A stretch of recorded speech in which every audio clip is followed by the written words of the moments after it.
Ronald Penton. It's always a pleasure. Penman on Facebook, good to see you. There's our Keith, 5,900 buck. Nice to have you here. John Hares, how are you, man? Jim Nicholas, welcome to the chat room. How are you? Robert Dixon, good to see you. The lovely and talented Wrench Princess Denali is here. And Kevin, good to see you. And who else am I missing? Loof Goat, or Goat Fool, whatever. You can do what you want. Either way. Goat Fool, how are you? Nice to see you. Pedro, good to have you back. Middle finger to you as well, my friend. Thank you. And,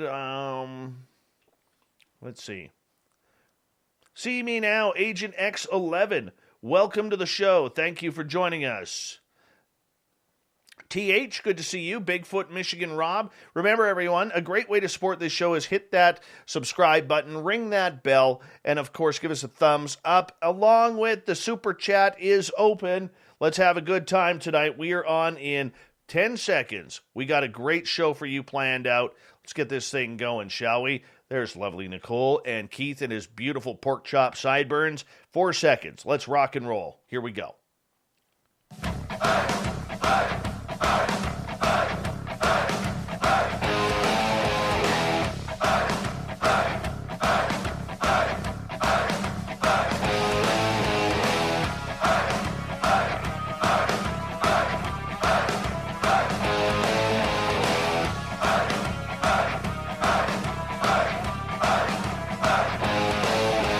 From the mountains of central British Columbia to you listening around the world, this, my friends, is Spaced Out Radio. I am your host, Dave Scott, sitting in the captain's chair of SOR headquarters.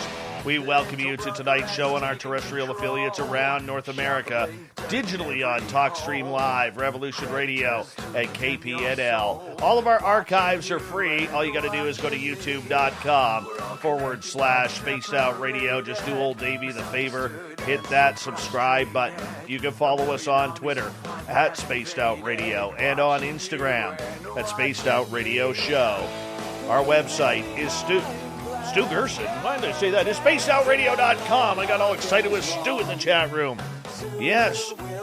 I don't even know where to go. Tonight's show is brought to you by Chive Charities.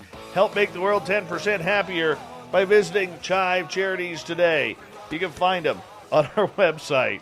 Oh, man, did I blow that intro or what? Hey, sometimes it happens. You know, that's just the way it goes around here. Nothing is uncut. Nothing is unedited. And it's time to board the Woo Train, as we will be heading for peak woo tonight, as R Keith Andrews and the ET Connection are back on the show. Keith is a lifelong experiencer and intuitive who helps guide and counsel those who have questions about the phenomena and about their own experiences. We are also joined by a lovely guest. Apparently she's one hell of a cook, Nicole Sakach, who is one of the top research assistants for legendary researcher Grant Cameron. R. Keith, how you doing, my friend? Hey, not bad at all. How about you? I am doing absolutely great, and the lovely and talented Nicole Sakach, good to have you back. You haven't been on in a while. I haven't. It's nice to be back. Thank you, Dave. Does it feel like home? Honestly, let's just be honest. It does. Sitting here with you and with Keith, you know. That's awesome. That is absolutely awesome. Right? Keith, I got to ask you, man. Another month has gone by since we last had you on the show. What's new? How many times have you been taken this month? Well, I had a heck of a conversation. I got a heck of a run to a different place altogether. But this month, how far into it are we? Oh, I take you're referring to including April. Yes. Okay. Because I'm thinking this month, not a lot. But, you know, that I can think of right offhand, 5. 5 but times. I had one that ran 2 nights back to back. Very long conversation to make sure I was on the right track. But I basically told them what I was going to do and what I wasn't going to do. What weren't you going to do? Let me in on this. Oh, that's the easy part. I'm not about to, like I told them, I'm not about to tell people where they are situated on the planet. It's just a bad idea from the get-go. Right. The other thing is that what people don't seem to understand, and I still get questions about when the off-worlders are planning on settling down here. And like I told them, I will do what I can. Like I told the off-worlders, well, I will do what I can to let the humans know that no, they are not in danger of being invaded. Because in simplest terms, if they were, the fight would be over before mankind knew it got started. Well, there's a lot of interesting things happening right now in the world of UFOs. And Keith, I'm wondering from you, and I know you don't pay attention to the mainstream news, you got your own thing going on. But for you, when you hear stories about the fact that they're finally starting to get closer to admitting we might have some aliens around here, what's your answer to that? Well, it's about time they got around to admitting it. It's like when they made the great big announcement just a couple of years back, right, that they found that they landed on Mars. To me, that would have been news if they'd have told us that in the late 70s. But somebody caught a video somebody posted a video the other day about about a set of aliens that was caught in New York. And they asked if it was real. And like I told them, I cannot speak to the veracity of videos. I can tell you to whether they're real. I can tell you whether what they're depicting is real. Right. But I cannot tell you whether the video itself is.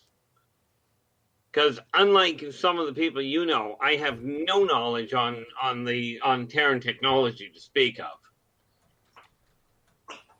Nicole, I know you have been very much upfront with the news that has been coming out lately regarding the potential of disclosure, the 180 days. I mean, we used to see maybe one UFO story in the mainstream media about every 6 months. Now it's almost every day, if not every day right now. Right. I mean, what's your thoughts of all this media coverage and hype around UFOs?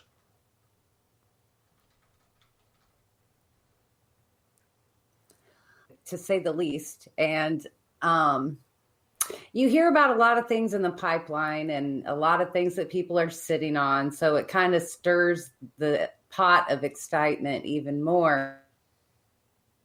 Mm-hmm.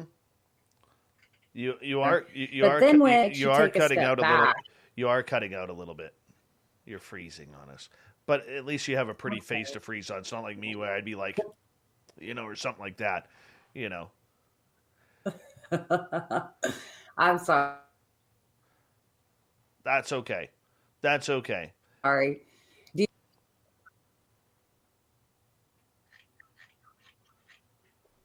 Where did it cut me off at? It just did.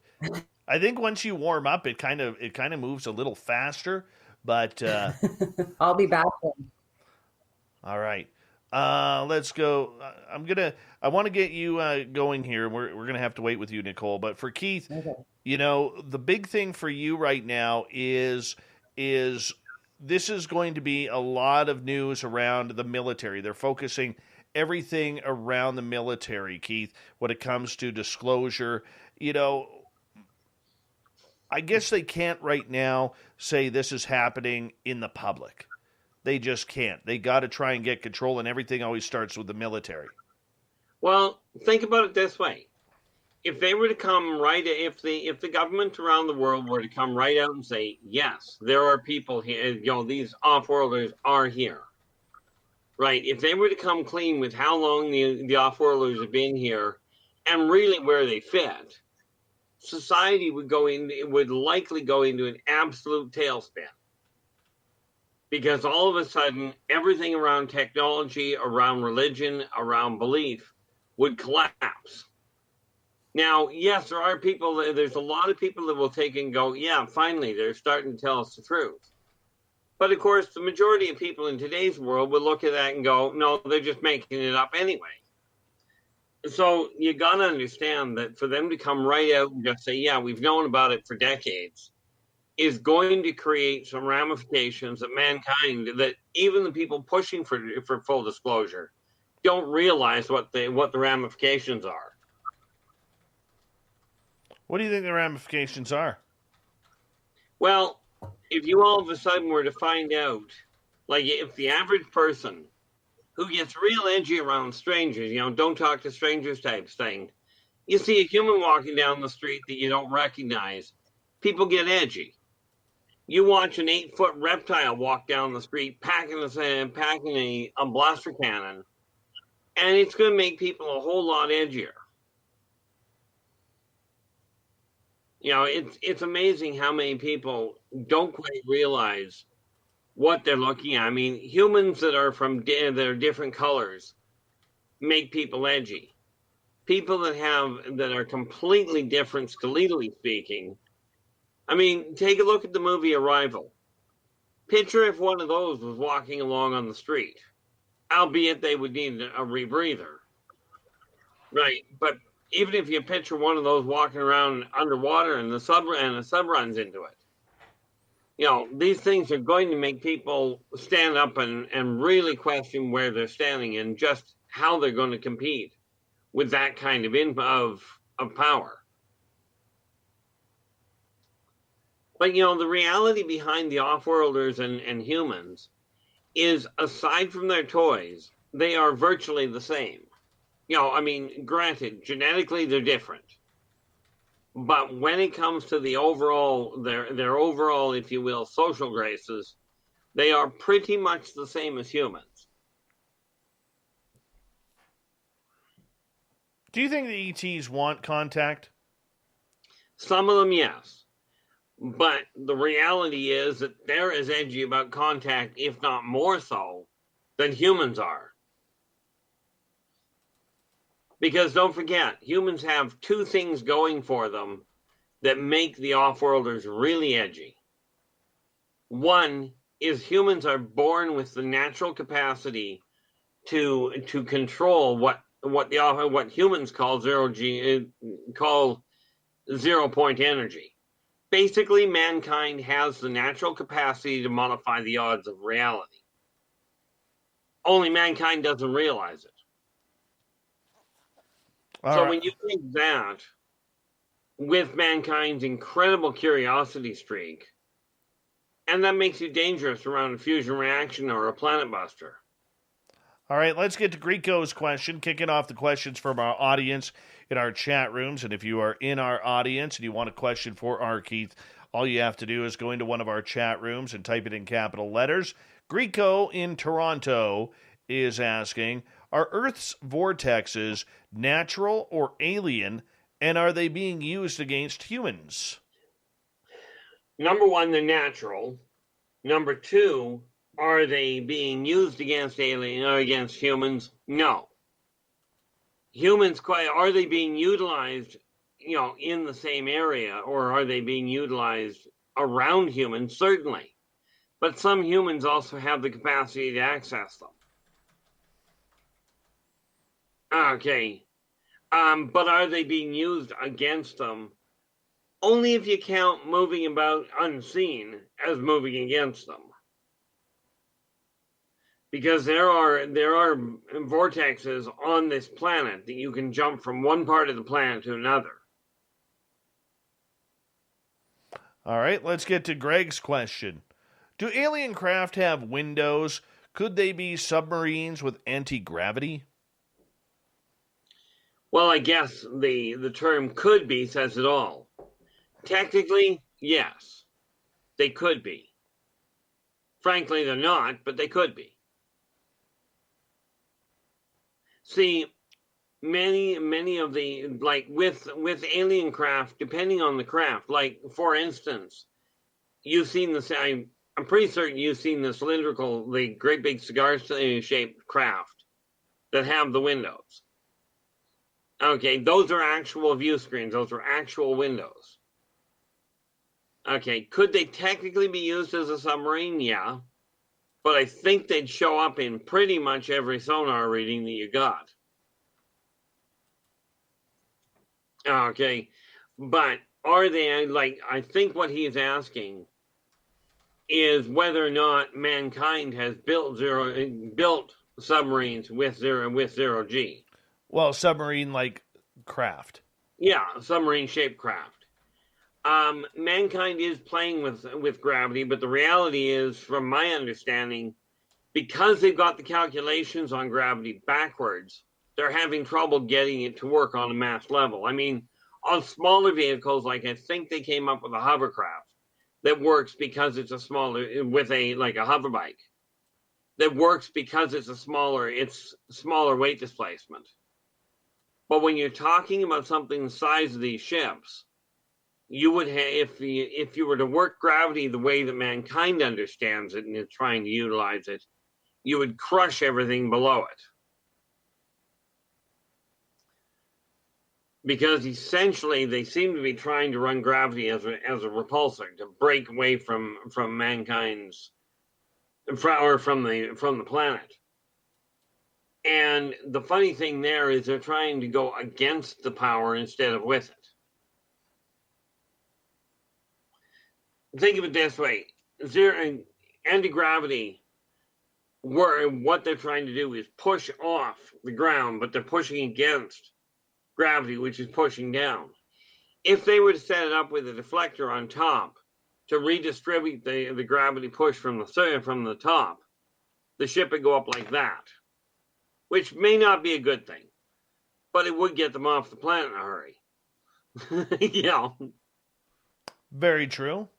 Very true. All right, let's get to another question here. And this one, as the chat room's moving nice and fast right now, this one comes from Joshua, who is asking, what is really going on to be revealed on June 25th when the 180 days is up with the Pentagon? I have no idea. And the reason I say that is because, ironically enough, the Pentagon doesn't actually tell me what they're up to. No, I understand that, but what's going to be happening, Keith, is on June 25th, there is going to be a release of documents where the Pentagon is allegedly going to say what they know about UFOs and what they've been hiding over the years. Well, that'll be fascinating to see how much they actually reveal. I have no doubt that they will say some things, and a lot of people will stand there going, oh my gosh, you're kidding me. And, I don't know how I'm going to react to it, because most of what they're trying to, I had a conversation a while back. I was actually confronted by a member of the CIA. And they told me that they knew everything I talked to them about. Well, our meeting didn't go quite the way they wanted. So I'm thinking what they're about to reveal, they're going to reveal some, but most of the important stuff they're not going to say a word about. They'll tell you what they're telling you is the real big stuff. But I'll tell you right now, in my opinion, nope. They'll give enough to stop people from asking them to give full disclosure. But, it's going to be kind of like telling somebody that the bread on top of the sandwich has mayonnaise on it, and they don't tell you anything below that. So you don't think we're going to get anything good? What kind of secrets do you think they'll hold back? Oh, the important ones, like how long they've actually been in contact with them, how much technology and the technology they haven't been releasing. Like, they won't turn around and tell you the information they've got as far as, especially the medical cures and what have you. They will not release them. Okay. They will, they're not about to tell you just exactly, and they certainly won't tell you where these guys are. And that one, in all fairness, I don't blame them for not opening up and saying this is where they are. Can you picture the riots that would happen if they all of a sudden decide to open up a place like Area 51? If they would all of a sudden say, yeah, we've got technology, we've got aliens here. Mm-hmm. I'll tell you right now, in my opinion, Area 51 has been transferred into more of a decoy. It's kind of like the Mars space station. What leads you to believe that? Practicality. If everybody is looking at Area 51 and going, that's where all the stuff is going on, okay, then they can move the stuff out of there and put it someplace else. Nobody's going to look at it. I know of one case in particular where a very world-renowned celebrity was coming through town. The media jumped on it and assumed he was at one hotel. Right. Well, nobody bothered telling the media they were wrong. So the hotel got a staggering amount of advertising. Right. But the guy that was trying to get peace and quiet from the media got to hide out in a small little hotel. Right. So if they point the finger at Area 51, for instance, then all you do is keep everybody looking at it and move everything out the back door. Where they moved it to, I'm not about to say. Am I absolutely certain in my own way that that most of what was there has been moved? The answer is absolutely yes. All right. Kirk says, humans can modify the odds of reality. What does that mean? Humans can take a perfectly logical path, look at all the odds on it, make everything, like, work it all out and go the completely wrong direction and still come out on top. You know, people talk about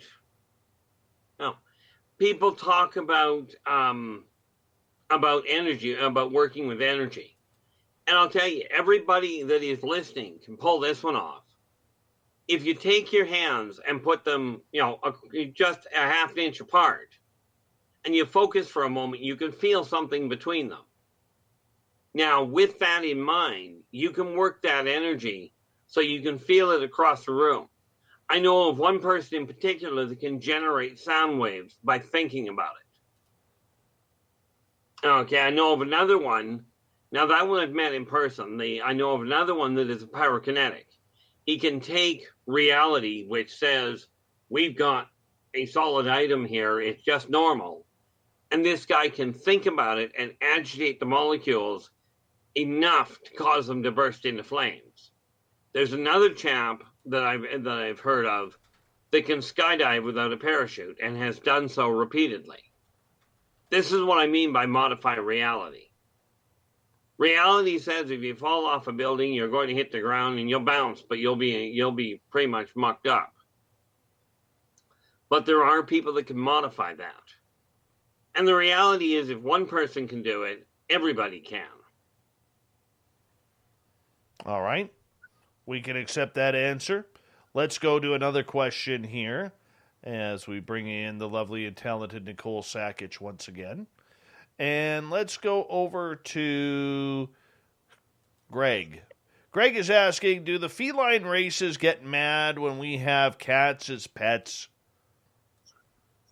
From their standpoint, no. That's kind of like wondering if humans get mad when off-worlders have monkeys as pets. You know, they would have a problem if you were to take a Laborian, and if you could get a collar around them and actually keep them contained. They call that slavery. Animals, cats rather, are in the Laborians and the Lycan frame of mind, and in the Lyran mindset. Terran cats are a lower life form. They should be treated properly. They should be cared for properly. But the fact they're dealt with as pets, well, let's face it, they can't hold down a working job, aside from mouse catcher. And they're not bad at the spider thing. Very true. Very true. Let's sneak in one more here quickly. We've got 30 seconds, Keith. This one's from new listener Sadie, who is asking, are aliens evil? Absolutely not on the whole. Certainly there are ones that are, but aliens, as far as saying just overall, are they evil? No. No one race, like no race at all, is evil across the board. Same as no race is good across the board. There are good people, there are good aliens, there are evil ones. All right. On that note, Nicole's back. We think we may have a good connection now. R Keith Andrews, the ET Connection, happens the first week of every month. We love having Keith around here. And on YouTube, seeing his pork chop sideburns makes it all worth it. Give him a tug, Keith. You're doing well. Give him a tug.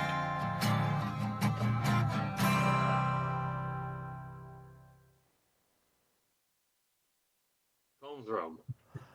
All right. Let me see here. I am like way behind right now. Way behind the chat room. Oh, man. Nicole, you plugged in, didn't you? No. No, definitely not. Oh, I can't plug her, so or sit on the floor in the corner next to my box. So, do you want me to do that? You need to get a longer cable. I was thinking the same thing. But, you know. Look how good she looks. Like when she freezes, Wait. she's just like.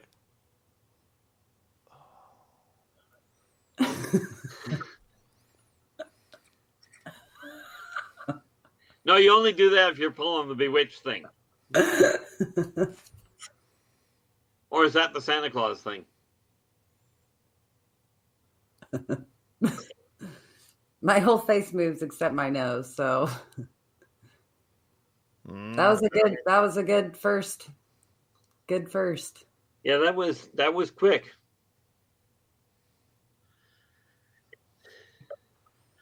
Andrew, thank you for the $5 super chat. Let us know where you're trucking tonight, man. Where'd you pull over to listen to the show for the night? I think Andrew's only home like one half a day per month. He's always out trucking somewhere. You know, Dave, this is the first time I've seen somebody come up with a good use for a tinfoil hat. Where? Oh, Andrew there suggested that suggested that Nicole gets a tinfoil chef hat. Yes. I could fill it with like baked potatoes and shove it in the oven. Like, yes, you should. Well, yeah, you could do that too, but I think he was referring to wearing it.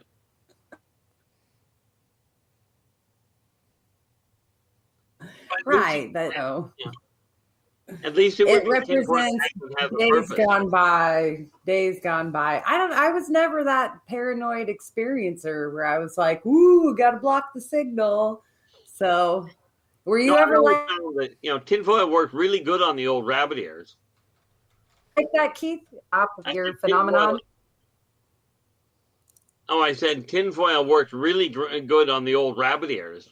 Yeah, but tinfoil doesn't do a thing to slow down. It doesn't even slow down the aliens. Section? Yeah. Well, the energy that aliens work with it will not be stopped by Terran tinfoil. Right. Okay. I mean, you got to remember, they're using a triphasic pulse cannon, which means a tinfoil hat won't even slow it down. In other words, it's a big fucking cannon with big balls to fire. Dave, you said a bad word. I totally did on YouTube. Yes. We're not on the radio right now. Brother, you just said the energy aliens work with. Is that the same type of energy that like Buddhists in meditation work with, like trying to achieve? Buddhists actually tap into something much more powerful than what aliens actually work with. Yeah. What some call chi. Is that chi? That is more powerful than what the aliens work with. Chi. Aliens work with a technological energy. Humans that are working on that kind of what they call chi or what they call 0 point is something that can tear the hull off a starship if it's given enough energy to it. Okay, see, that makes think of it this way: alien technology, when they use their energy patterns, they will travel between the molecules. They can actually fire a communication beam that will start on one side of the planet. It will pass right through the planet and re-solidify on the other side. Humans, when they work with when they get the chi energy working properly, instead of sending it through and having it show up on the other side, they literally have the capacity to punch a hole. Now, yes, aliens do have weapons that'll do that. All right, guys, wind it up here for a quick second. Want to say a big thank you once again to Joshua, Greco, Andrew for the amazing super chats that we got going on. Remember, if you're new here, do us a favor, hit that subscribe button, ring the bell, so you know when we are going to go live. R Keith Andrews, the cook, is back. It's so good to have the cook back. 5 seconds, everyone. Here we go.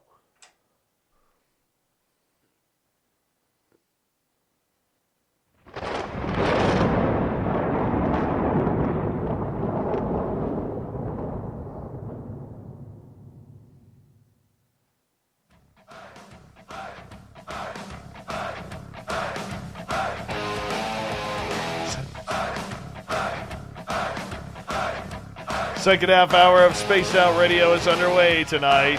My name is Dave Scott. Thank you so much for joining us. Oh, I'm having too much fun here tonight. Want to remind you that if you missed portions of this show or others, check out our free archives by going to youtube.com/Spaced Out Radio. Just do old Davey the favor. Hit that subscribe button. Our website, spacedoutradio.com, where we have a plethora of features for you, including rocking out to Bumblefoot and reading up on Captain Shirk's SOR Newswire. Follow us on Twitter at Spaced Out Radio and on Instagram at Spaced Out Radio Show. The ET Connection with R Keith Andrews happens the first week of every new month, and we're glad to have Keith here, and we have Nicole Sakach, researcher from Grant Cameron's research team. She's also a pretty good cook. Everyone, welcome back. Well, thank you for having us. Oh, yeah. And welcome back to everybody joining us now and for all the people that are still here. All right, Keith, here we go. Scott Brown's asking a question. Do you believe that an advanced civilization could reside below the surface of our oceans? Absolutely. Right down at the base of the Marianas Trench and a couple of other places. How do you know this? Been there, done that. Go into some detail, man. This is radio. Sorry. No, quite literally, they have. If you watch, did you see the show The Abyss? Yes. Very accurate rendition. Love that movie, by the way. Okay. Not only is the water elemental real, but the technology they got down there is also real. You're dealing with, and the most important part of that is the technology used to get humans down below to actually talk to them. Okay. But they've got a beautiful system down there.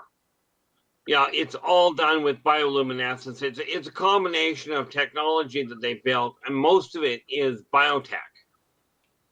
In other words, they simply, you know how on Earth, like on the surface here, some arborists know how to guide trees, and bonsai trees are a prime example, where you guide the trees to grow in a certain fashion. Well, these guys do the same thing with deep water, with deep ocean coral. You know, they simply get it to grow in the right direction. Nicole, what do you think about underwater bases, aliens coming from the oceans, hiding in our waterways? I think it's embedded in our pop culture to some extent because of movies like The Abyss. And I think knowing the mystery in our seas and oceans, that adds to the fascination. But with this latest USO reports, and, they've crept out, into the community over. It really has people talking, and it makes me question Are they alien in the sense that they're from somewhere else, off planet? They've been hiding in our oceans, or have they been here the entire time, simply undiscovered or wanting to stay away from us? So I'm trying to make contact now because there's a theory that they're trying to make contact or they're stepping it up because we're ruining the ocean. And it kind of goes into what Keith says. If they're using technology and we're dumping toxic things into their world, I don't know. They might want to talk to us about that. All right. And once again, for our audience, we know Nicole is having a little bit of trouble with her connection tonight, but that's okay. We're getting the message. We are getting it all the way. And the fact that she's here and that she even showered for this show is all that matters, everyone. That's all that matters right now. Keith, welcome back. 5900 is asking, do the aliens realize that they are in a simulation also? What do you mean also? I don't know. I just asked a question, man. Oh, okay. Well, I would have to say no, but then we have this problem that we're not in a simulation. But that's the matrix theory that we're referring to, we presume. And the difficult part here is, from my standpoint, we're not in a simulation in the first place. So, no, they wouldn't think they're in a simulation either. Okay. Blue Book is asking, can you ask R Keith Andrews if ETs played chess during space travel, and did ETs invent the game of chess? Some of them do, or variations of it. But chess is a Terran game. Strategy games have been played by warrior tribes for millennia. Chess is just a less blood-soaked one. The funny thing is, chess evolved, as far as I understand it, after the Middle Ages, after the major wars happened. It was a less bloody way to have combat on the field. But see, off-worlders, when they have their war games, let's just say when we're talking about winners and losers, well, if you survive, you win, and if you don't, you didn't win. It's like I've seen games of football where they carry the weapons with them. You're not just trying to get the pigskin across the counter. You're trying not to get killed by somebody with a sword. Yeah, swords suck, man. Honestly. They do. They just hurt. Well, they do take all the fun out of things. Depending on what you consider fun.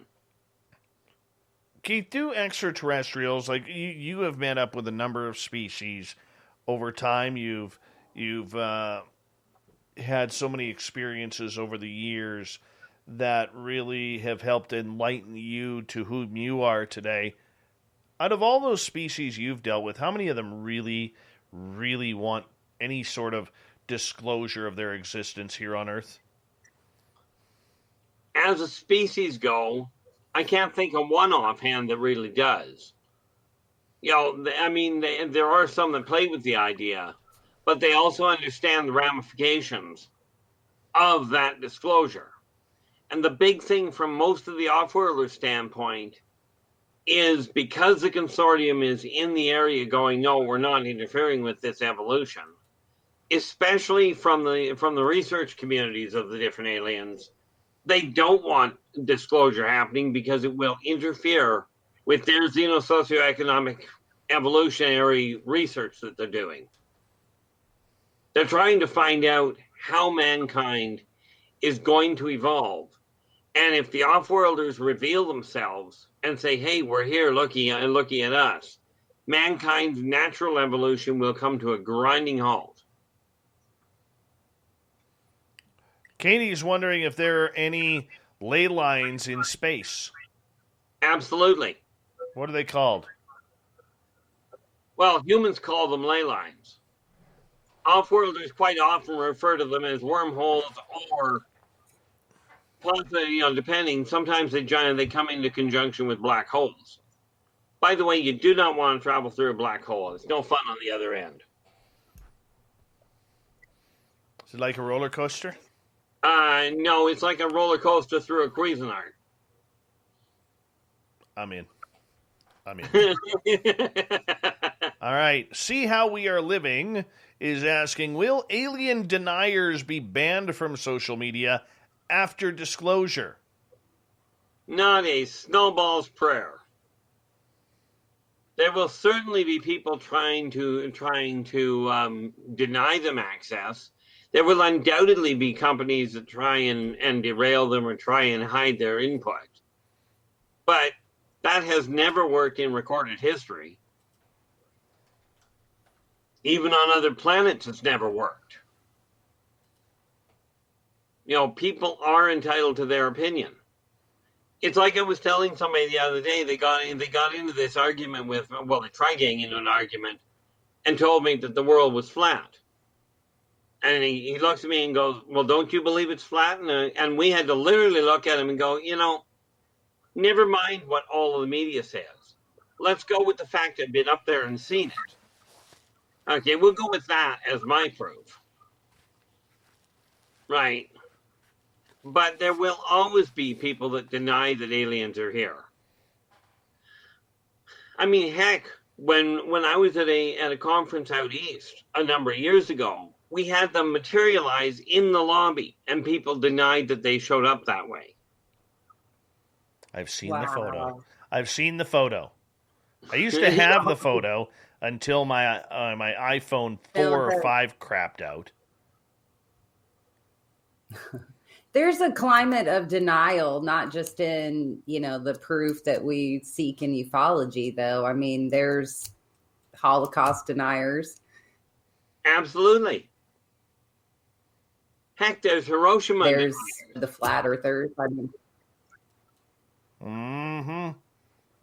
I love the one claim that I heard from a flat earther one day. They said, "Look, the Earth is flat, and we've got members all around the globe." Yeah, that was funny. That was actually called out by some scientific group. All right, Yola Tango is asking, Keith, are humans harvested as food by any of the alien races? Do they make teas from dried humans? I love this question. I would like an extra, grande human tea with some honey and whipped cream. Because it comes out kind of like sludge. Even if it's ground up? What if we're putting one of those Ron Popeil, dehydrators? They don't work well. I mean, don't get me wrong. As far as Terran food goes, like it works like a charm. So what you're saying is we can't set it and forget it? I would not recommend it. They call that murder. Okay. But in answer to her question, the answer is yes. Just like there are poachers. Me too. What was that, Nicole? You cut out. I said recently, Rick Doty spoke of an alien species that was self-sustaining. There's a number of them do that. It made a pouch on its hip area. Have you come across a species like this? It also had a veil it could pull down over its entire body. What the heck is it called here? Let me just blow it up. It's funny, I was just working on volume 2. In food.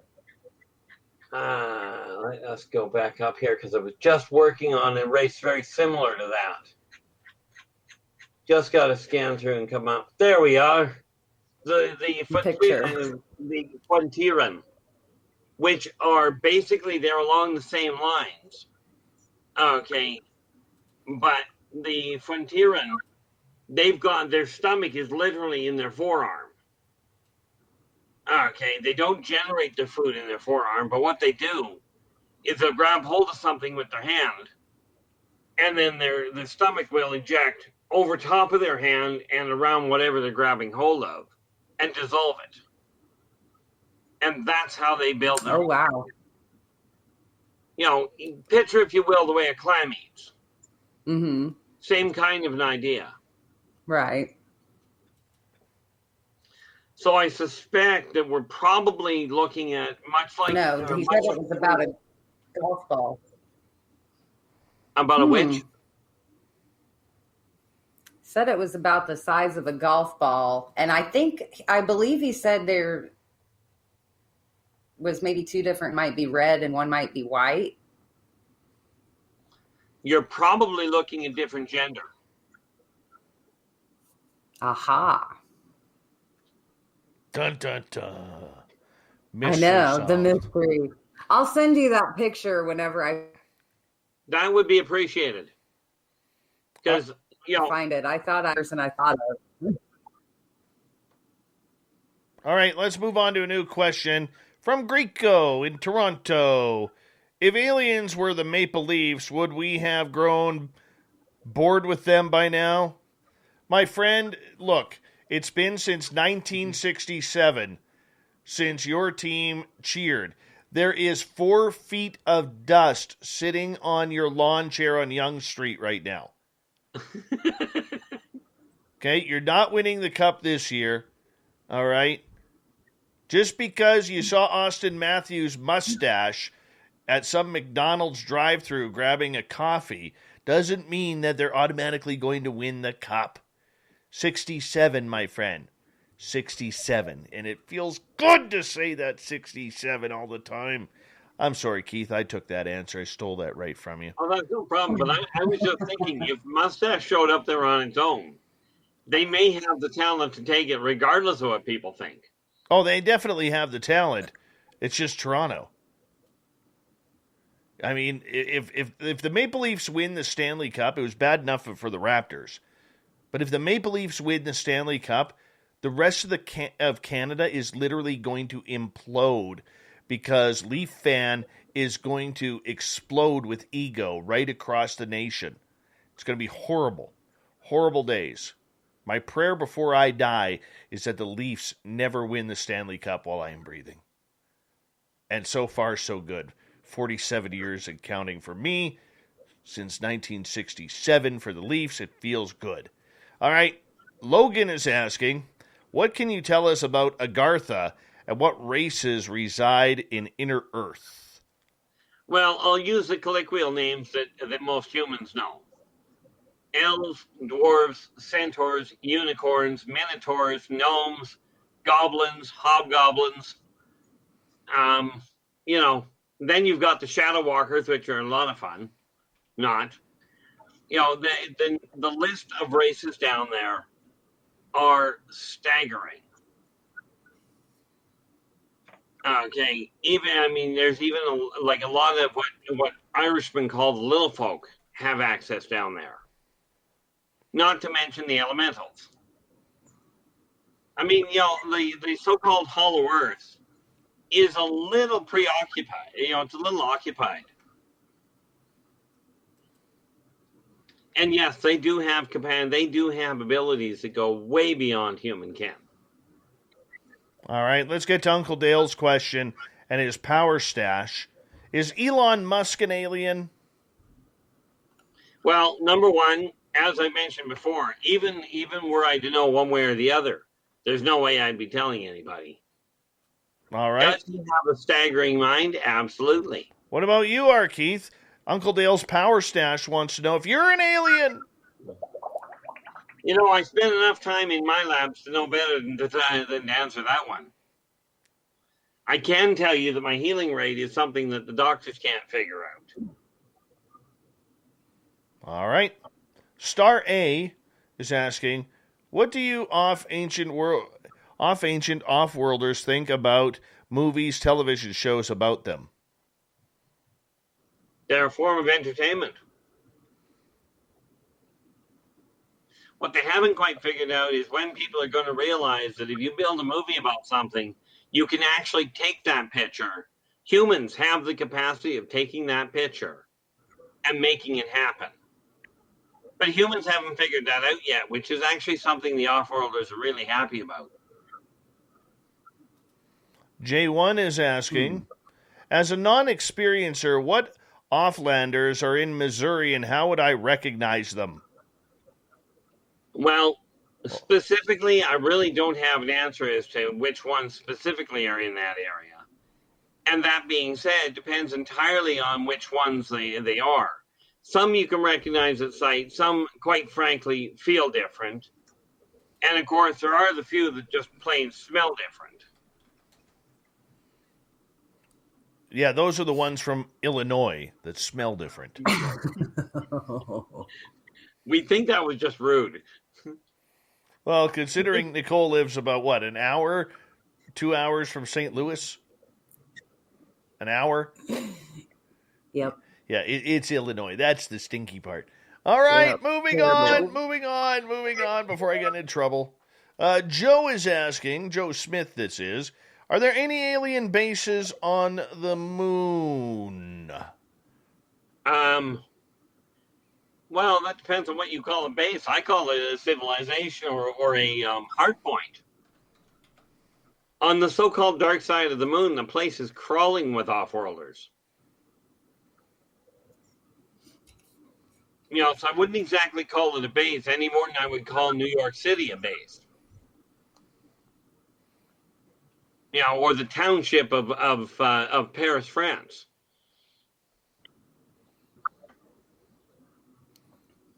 Makes sense. Yeah. We're running out of time. I'm going to move on to another question here. Greco is asking, if the consortium were to take a vote on the Earth topic, how do we know if it was legal? Well, how do you know if the ones on Earth are made if they're legal? I don't know. Me either.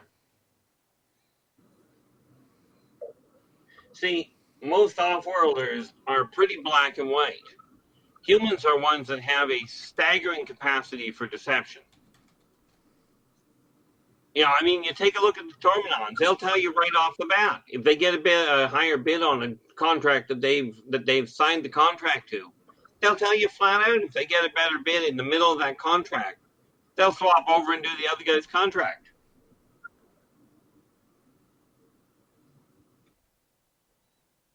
All right, let's move on.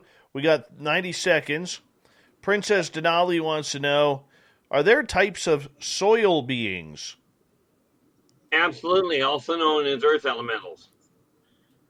Okay, and there are little folk that are like the Burundi, the Burundi are earth-based individuals, like as in soil-based. There's a couple of other ones that I'm actually in the process of dealing with. Nope, that's not the right one. I'm just looking at some of the ones I've been dealing with here. I've actually got volume 2 that I'm looking at. There we go, the Balar. Right, the Balar basically look like snails, but they travel through the earth. Weird. Okay, 45 seconds. Kurt Seltzer with a splash of lime wants to know, do they have asteroid aliens or alien asteroids that could make us Superman type strong? Technically the answer is yes, but the problem is if they were to use them, the musculature of the human victim would grow at such a staggering speed as to tear the person apart and crush its bones inside the muscles, which is why they won't use them. I mean, picture, if you will, trying to use a off-world medication or an off-world steroid from a high G planet on a low G planet. Okay, the virus that actually survives, or the booster, is built in such a way it would absolutely decimate the human genome. All right, R. Keith, I'm going to get you to leave it right there, as Nicole Sakach, R. Keith Andrews are here for the ET Connection. Happens beginning of each month. We enjoy Keith coming on in. We're happy to have Nicole here as well. Spaced Out Radio continues right after this with Hour 2.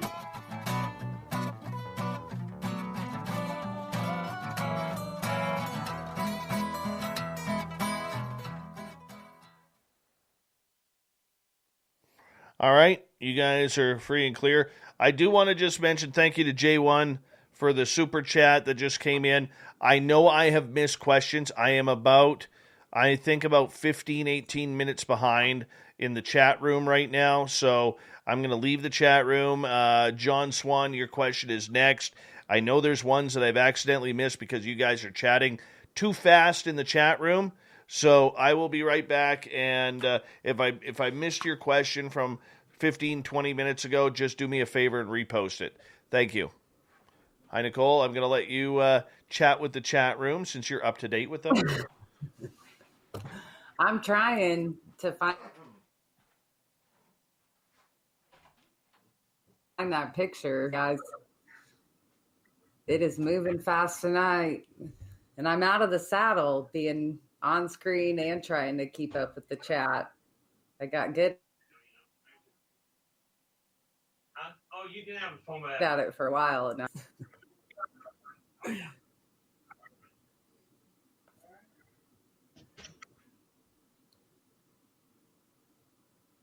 I'm in Montgomery County, Illinois. I won't get more rockers coming around, wanting to sky watch with me, ruining my spots.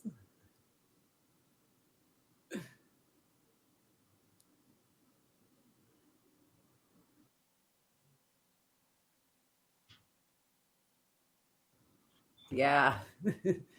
Funny Joe. Hi, George.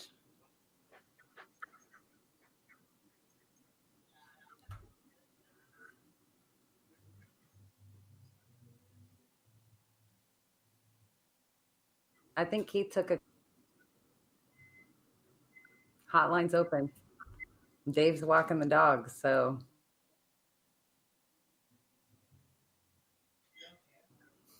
El Ovni Volador doesn't jump Dave outside and take over the show again.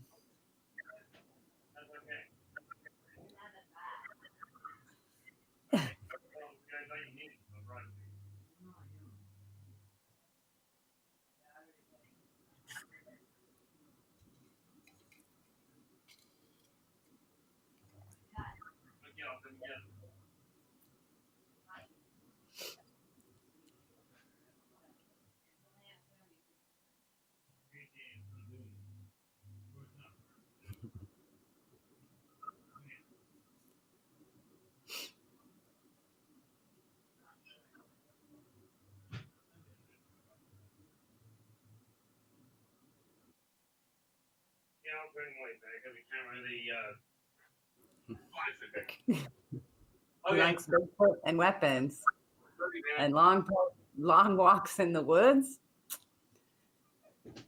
Might want to unscare that shit up a little. I'm back.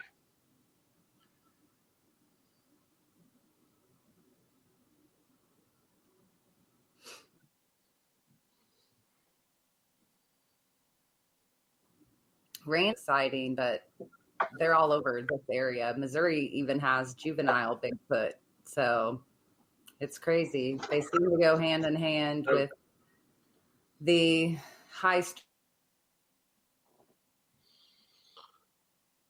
strangeness. There's a group called the Prairie Land Paranormal Consortium in Illinois, and they're still on COVID hiatus, but they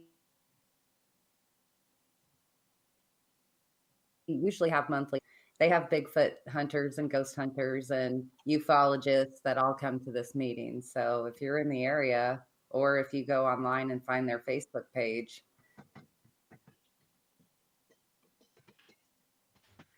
they might have information.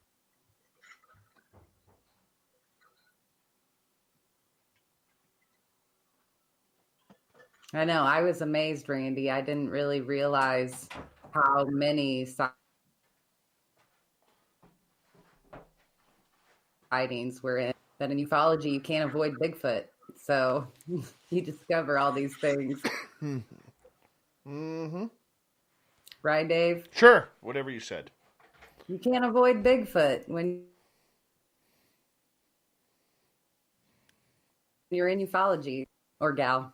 Yeah. No, exactly. Nope. I am so behind right now. Yeah, but if you get much further behind, it's going to feel like you're ahead of it. Yeah, true.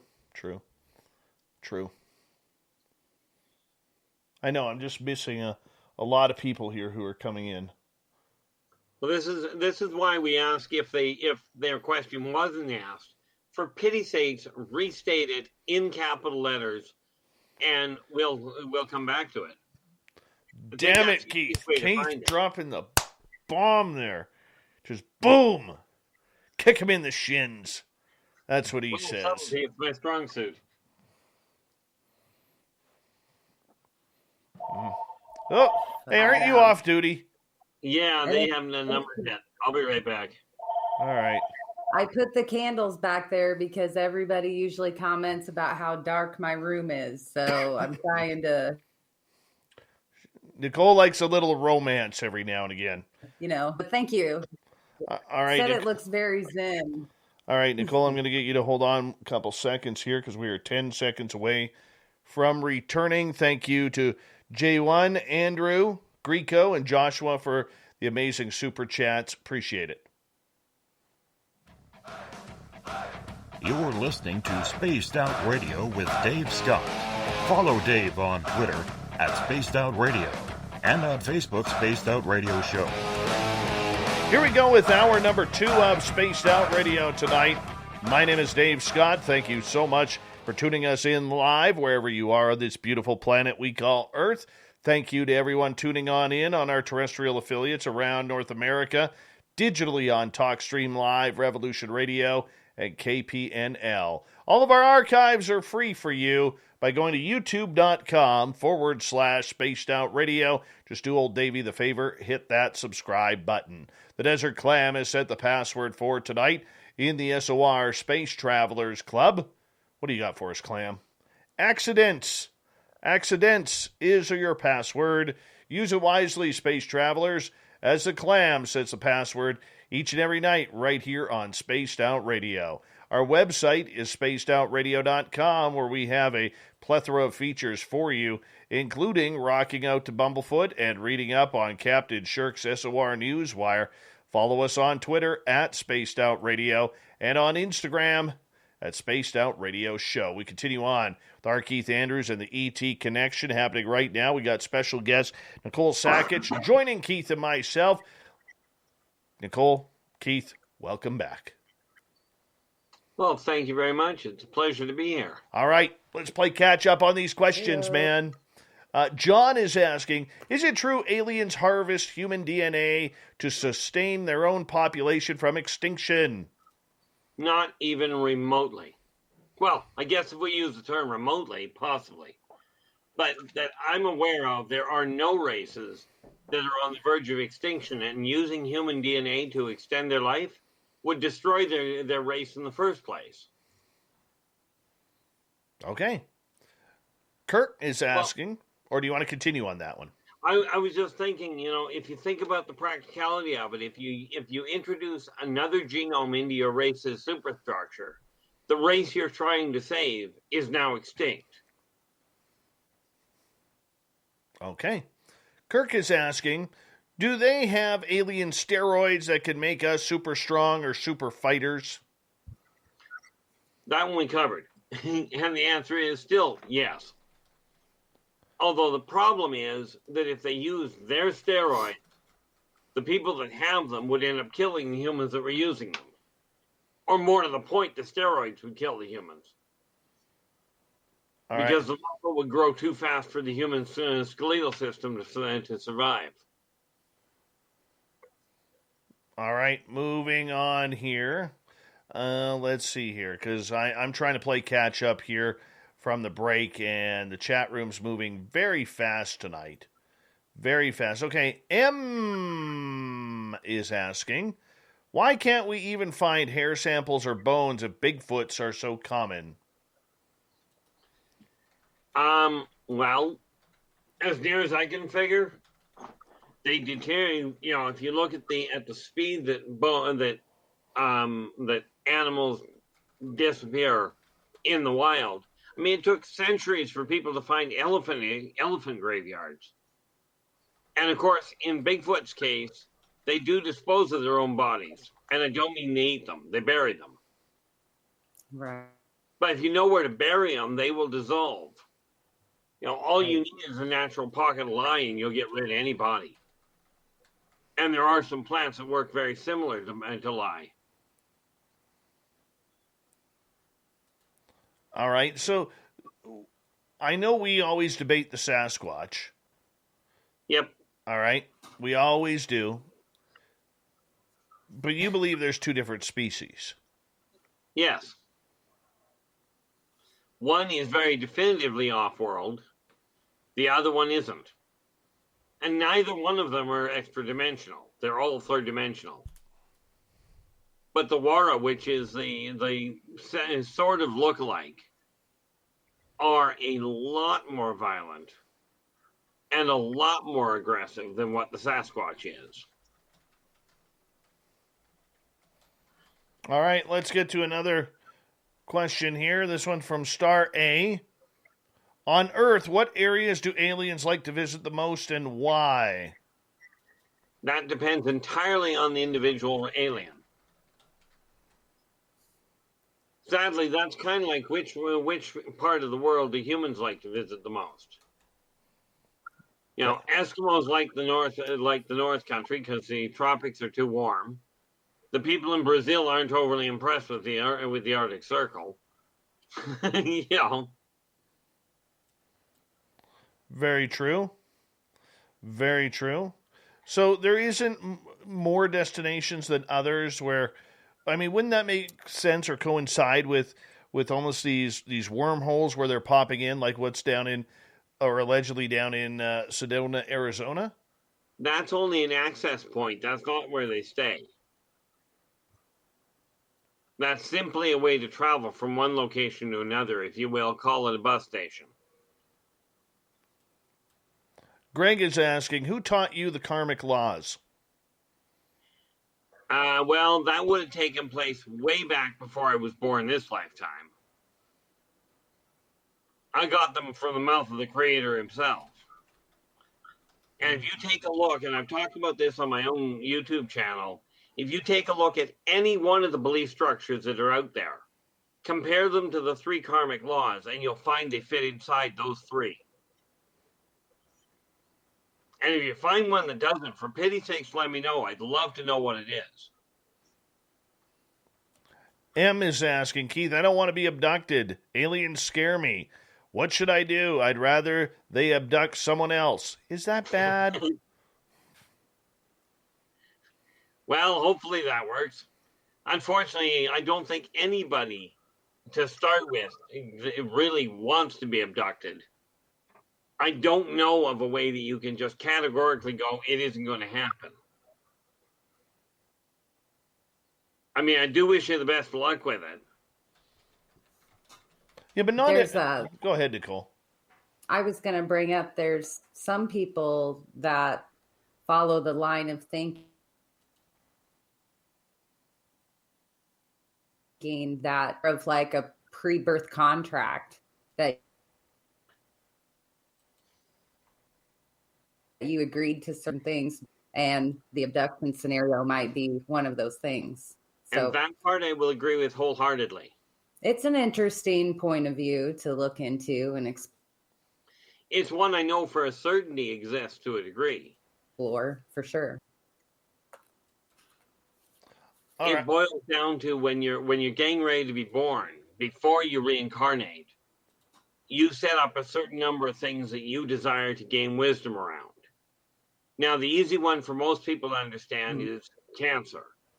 Okay, if you desire to gain the wisdom around cancer, your choices this lifetime the people you associate with, the things you interact with, will determine whether you yourself develop cancer or you take the road of working with people dealing with cancer.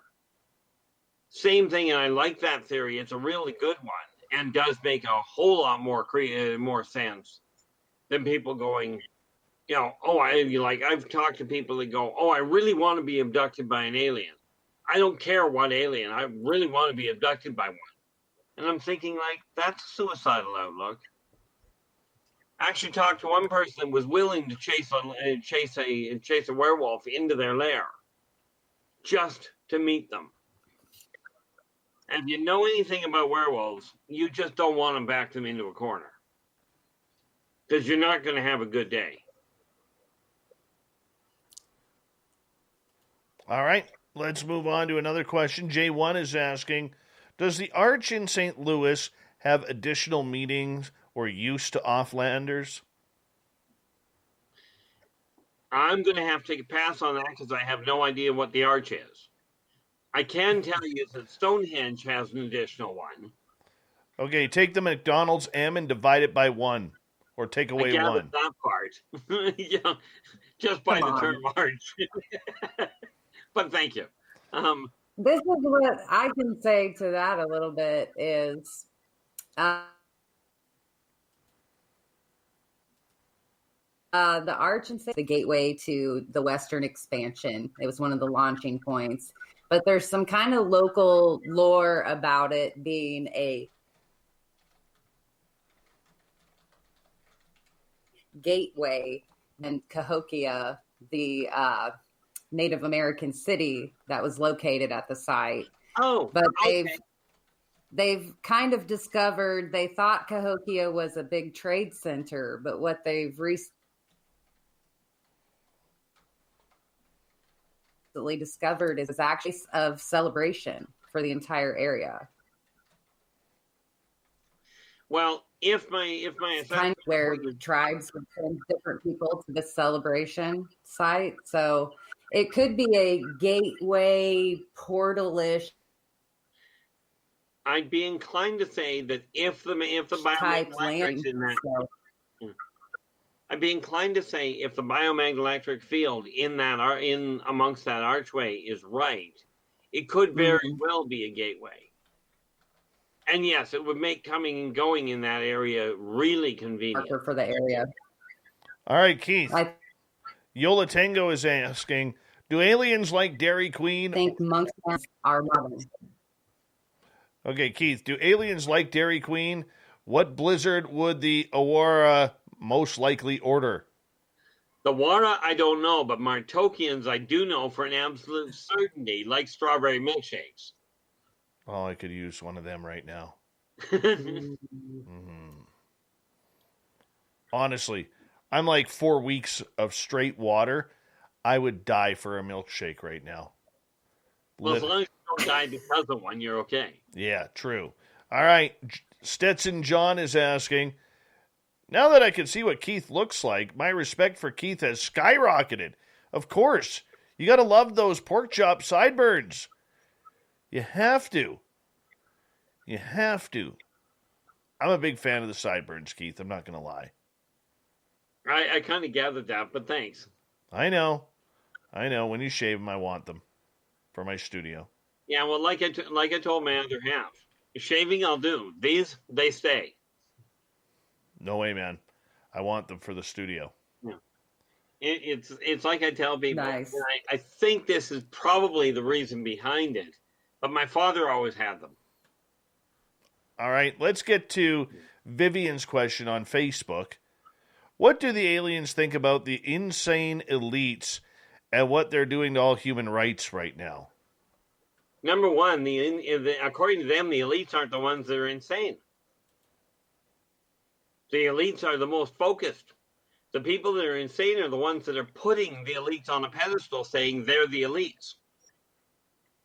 Now, as far as human brutality towards humans goes, they find it absolutely childish and way beyond reprehensible. But it is also the evolutionary path of mankind, and therefore it is not for them to straighten it out. Makes sense. Jenny is asking, if aliens don't want to degrade the bloodline, why are they making hybrids? That's the easy part. The hybridization program is, as developed by the Zeta Reticuli, is to grow cultural interpreters. You see, you can take a computer of any form and program it with a language, but you cannot program that kind of the inference of that of the linguistic capacity. For instance, if I take this and show it to any human, and I hold this forward, okay, now that's a coffee cup. Any human is going to know it's a cup of some form. If I go here, any human on the planet will figure you're offering them whatever that is. Aliens will look at this, and if I go here, am I talking about the color of it? Am I talking about the shape of it? Am I offering it to you, or am I threatening to kill you with it? Okay, now DNA is formed in all races, in every corporeal form. DNA holds the cultural significance and the cultural memories. Therefore, by creating the hybrids, you give birth to a creature, to a hybrid that understands instinctively both cultures, making communication possible. All right, let's move on. Let's get to George's question. George is asking, are aliens at Skinwalker Ranch? And this is one of those funny ones that I keep hearing about Skinwalker Ranch. I've never looked into it, but I can tell you this. As near as I understand from the little bit that I do know about them, I would have to say at least some of them, yes. But I'm more inclined to think that you're looking at ancient races, as in races that evolved here on Earth. Rock and roll.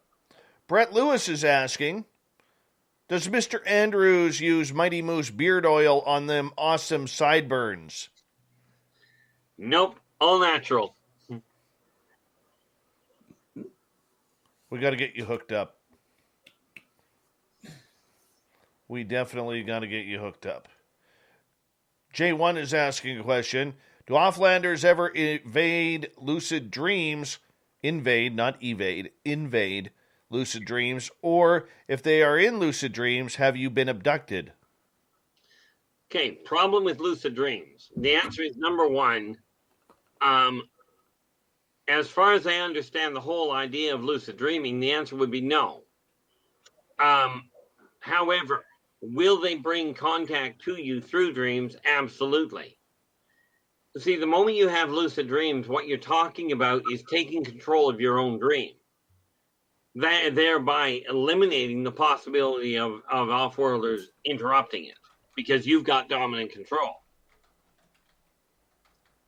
Besides that, if you learn how to lucid dream, the entire purpose of dreams gets completely eradicated on you.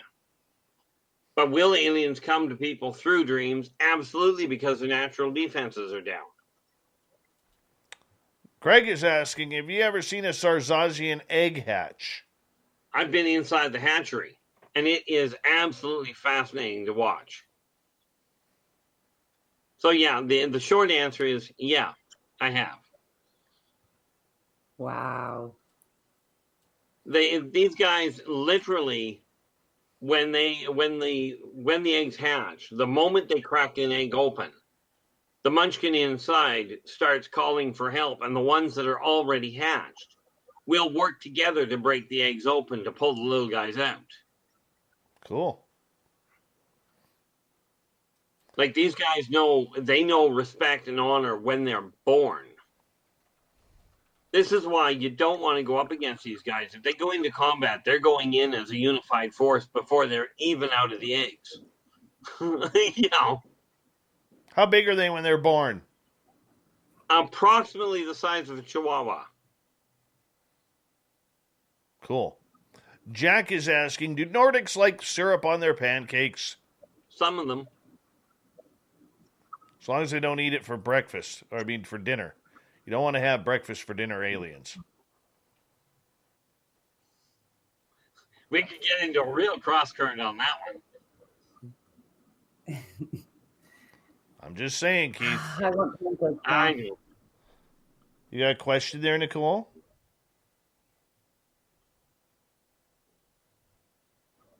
What?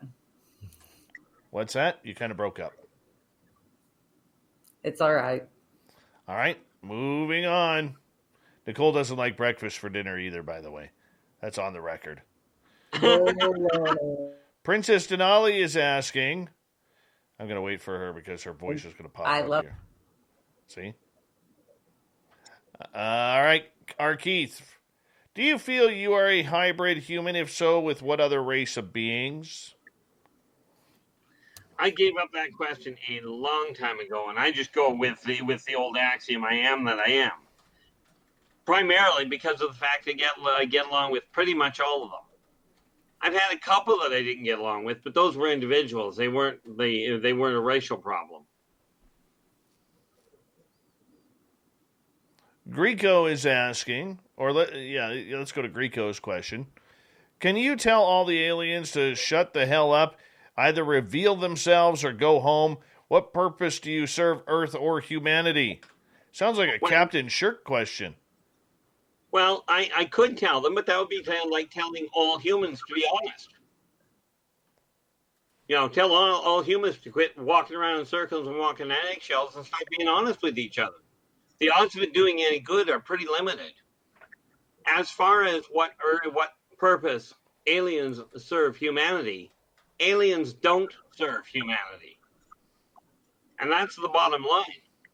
The off-worlders are here to protect the Earth itself, not the infestation on top of it. Right. And that's why they won't interrupt human wars, unless the wars get to the point like they did 100 years ago. Try that again, Nick? Oh, I was going to ask Keith if he thought off-worlders would do a mass She was almost there. Yep. landing, or they had some sort of legal protection too. If their rights to be a species and visit us was somehow prexected. They have an imperative that says, do not do that, because it will totally decimate the xenobiological evolutionary path that mankind is on. Okay, the xenosocioeconomic evolution would be completely decimated were that to happen.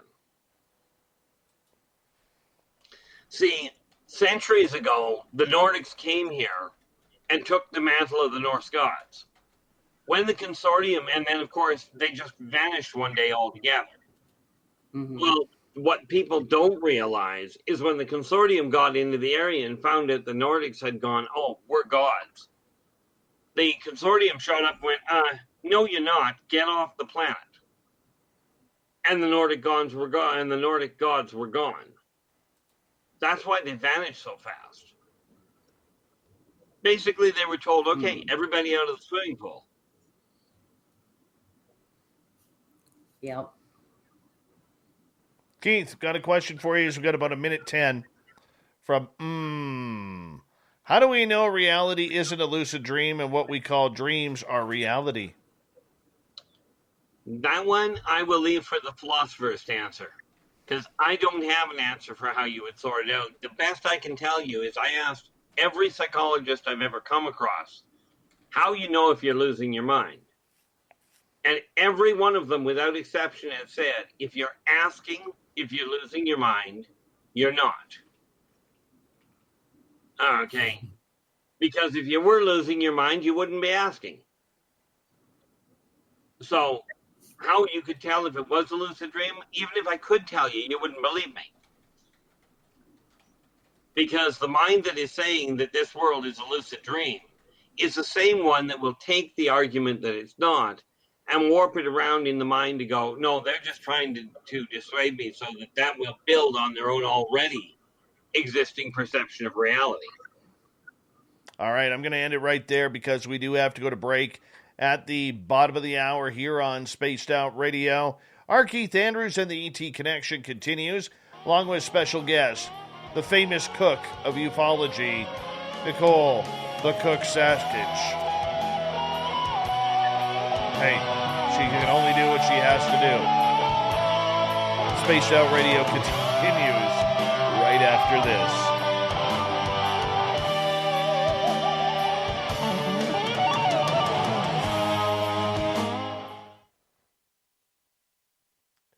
All right, we're clear. That was a dick move. Well, You know what? I think you need to start calling me the Steven Seagal of ufology. I don't know, but Casper the Sexy Ghost. Because it's an adventure movie. Because Casper the Sexy Ghost, never been in our chat room before, it drops an I love breakfast for dinner bullshit comment. Oh. Oh. Sickening people. Absolutely sickening people. Now we need to know rock or stump. Rock or which? Rock or stump. I'm drawing a blank on that reference. So what is it? They refer to it as an egg, Dave? She's talking about Devil's Tower from Close Encounters of the Third Kind. Oh, okay. Yep. I'll be right back, guys. All right. Man, the questions are intriguing today. Greg, 1 second. Greg Moyes, thank you for that awesome super chat, man. Really do appreciate your support, man. Thank you to Catfish ×2, J1, Andrew, Greco, and Joshua. Really do appreciate the love, everybody. Thank you. All right. I can't move here because if I move, I'm going to lose my... Oh, where is it here?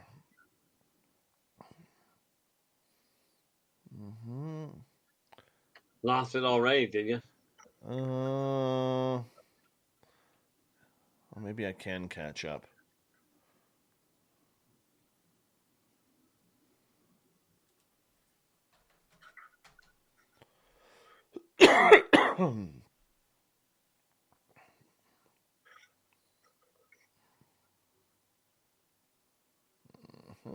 I got it here.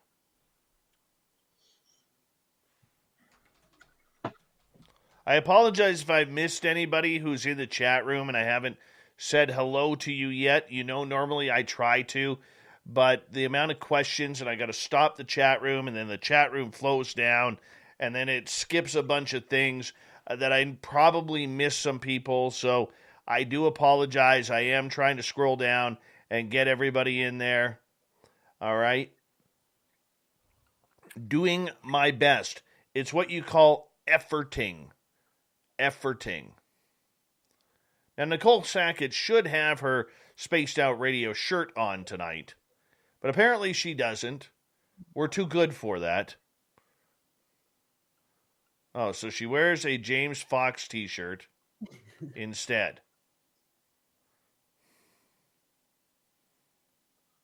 Just grab that knife. Grab that knife, twist it sideways. It's only because I wear yours so much it's dirty and in the laundry. It's a phenomenon shirt, you know. All right. All right, be that way. Yours gets all the compliments, you know. I know, but hold on right there, guys, because it is time for a little Mighty Moose beard oil. Remember, MightyMooseBeard.com is what you got to do to support Gary the Dutchman. And Gary is Dutch, which means they don't give out deals very often. However, I was able to finagle one for you. Use promo code SOR2019. Just grab a little squeeze bottle. Drop it into your hand like so. And then just massage it in. Massage it in. Just like so. It's all natural, no chemicals. And for the ladies, it is, and some men, it's great for the hair as well. Because he doesn't want you feeling left out. Just massage it in. That's it. Just, ooh-wee. Look how good and shiny and smelly my hair is. MightyMooseBeard.com. Tell Gary the Dutchman, SOR 2019, for your promo code. And that way, you get a discount on there. Remember, it is in Canadian dollars, so you are going to be able to take advantage of that if you're in the United States or elsewhere. Since the northern peso isn't doing very well right now.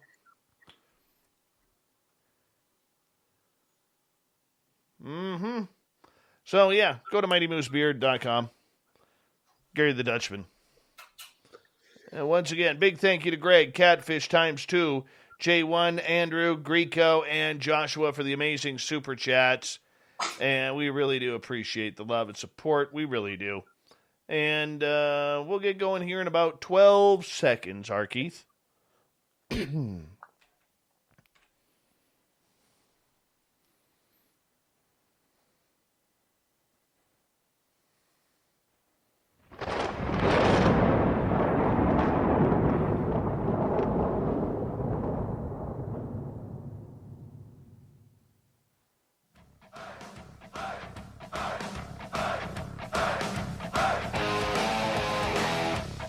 Second half of Spaced Out Radio is now underway. My name is Dave Scott. Thank you so much for joining us. We really do appreciate earning your listening ears. We want to remind you that if you missed portions of this show or others, how could you? But you can still find our archives for free by going to youtube.com/Spaced Out Radio. Do old Davey the favor, hit that subscribe button. Our website is spacedoutradio.com, where we have a plethora of features for you, including rocking out to Bumblefoot and reading up on Captain Shirk's SOR Newswire. Follow us on Twitter at Spaced Out Radio and on Instagram at Spaced Out Radio Show. We continue on tonight with R Keith Andrews and the ET Connection, along with research assistant to Grant Cameron, and a fantastic cook, Nicole Sakach. Welcome back to the show, guys. And thanks for having us. And welcome back to everybody who's joined us. Casper the Sexy Ghost, love that name, says, what's the average lifespan of a Nordic, Keith? About 200 to 250 years. Terran years. I'd like some of that. Well, theoretically, there's no reason you can't do that.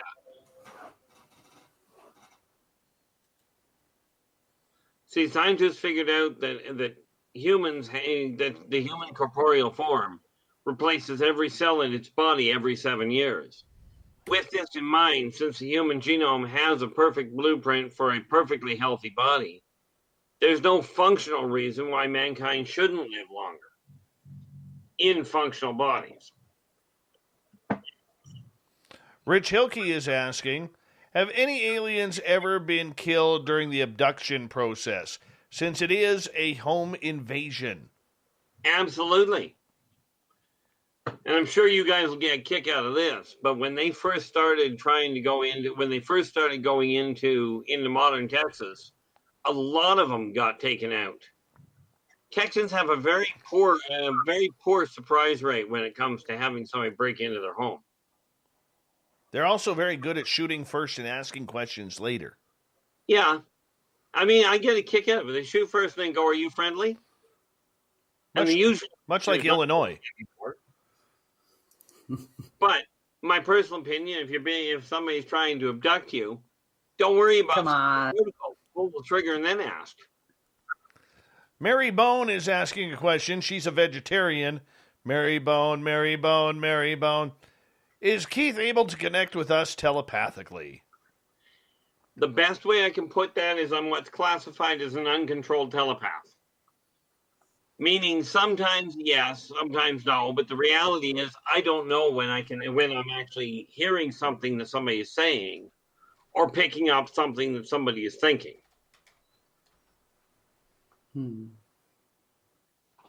I still haven't got a telepathic message from you. I've known you for like 6 years, and you totally brushed me off on that.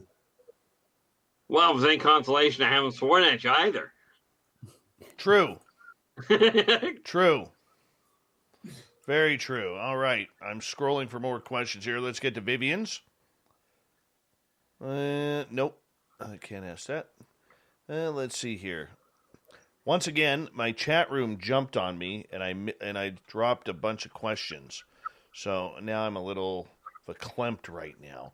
But Keith, while we're waiting for old Dave to find a question for them from the audience, I want to ask you about contact. How come it sometimes, for a lot of people, myself included, it just stops? And you don't see the UFOs in the sky as often. You know, I mean, sure, you get abducted every now and again, but that's aliens. I mean, when you got some aliens, that stuff happens. All right, but there's no fun in it anymore. There's no UFOs cruising just above your house. There's no alien sightings running through your yard. There's no fleet of them going across the sky because, thank you, Elon Musk, for Starlink and ruining that. You know, there's no summoning craft. Boring, Keith. Very boring. Well, the reason it stops for most people is because whatever project the individual group is dealing with, they've reached a plateau. They've got the information they needed for the time being, so they don't need to collect anymore. And then they let things settle back down, let humans return to their normal routine. And then 10, 15 years down the road, they start it all over again and completely screwed the routine up.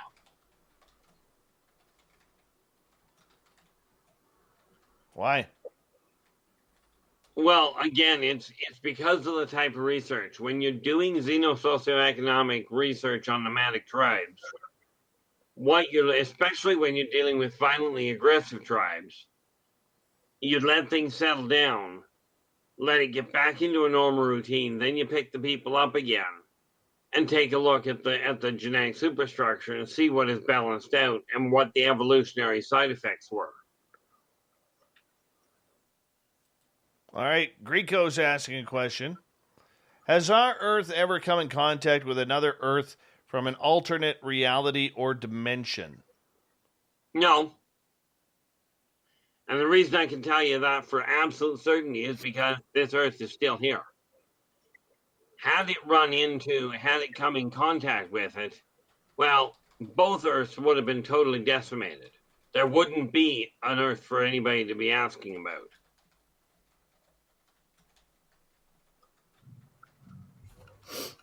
See, everything in existence in this reality, some of it vibrates at a different rate, but it's all third dimensional. Okay, and when we talk about the multiverse, there are measurements, there are control mechanisms that were in place way before mankind ever became a remote thought, or I should say a functionally remote thought. That were put in place to maintain the integrity of the spatial consistency.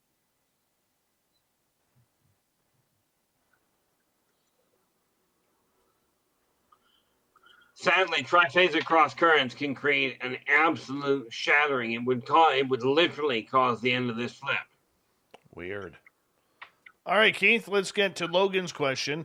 What is the oldest or most advanced race that you know of, and where are they from? Well, the oldest race that I'm aware of that I've talked about would be what I have referred to as the Zerziks. Now, the Zerziks came from before this rendition of the Big Bang occurred. They came from before the last one. But they've come through a couple of Big Bangs. Now, are they technologically advanced? They don't even have technology. They are energy beings. Okay. But they are older than this universe is.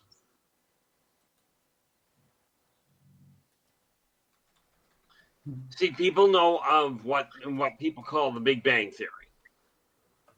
If you count that, if you call that whole event a flip, okay, the Zerziks came into existence at least 6 flips ago. I'd be inclined to say closer to 10.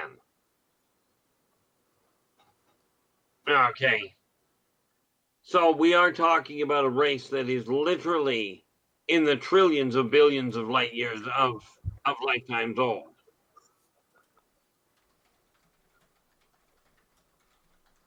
Okay, let's move on to a new question here. This one comes from Greco. Do aliens prefer humans or dinosaurs? That depends entirely on what for. Dinosaurs make great steeds. Humans make great pets.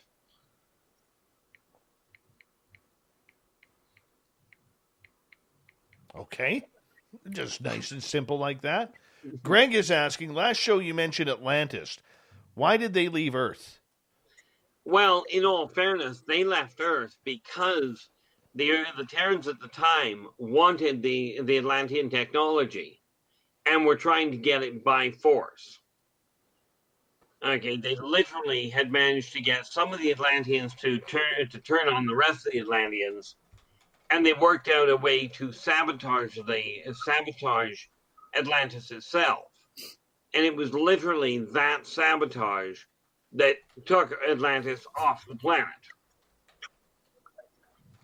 Because the Atlanteans were not interested in giving mankind weapons that would tilt the balance of power.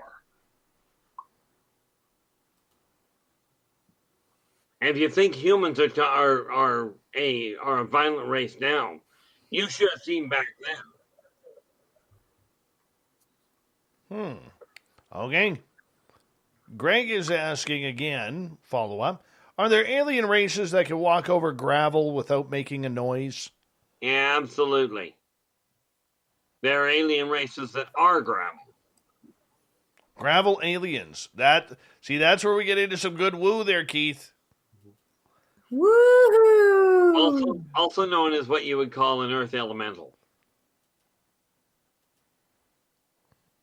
Okay. They are literally made of gravel. Or whatever other mineral happens to be available.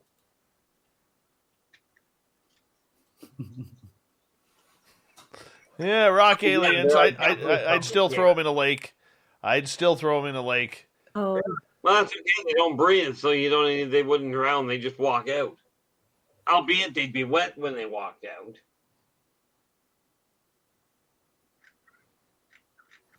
All right. Joe is asking, does Nicole have any new videos coming out on her channel? It's been months, lady. Months. The public needs their Sakach.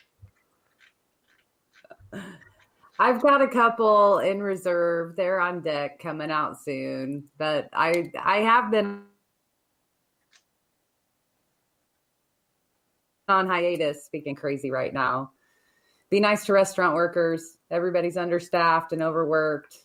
But yeah, and then I'm speaking at MegaCon the first week in July. So that'll be fun in Laughlin,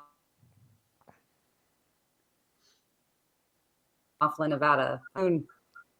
Thanks, Joe. Kira is asking you, Keith, what kind of race of ET hybrids live below Uluru in Australia?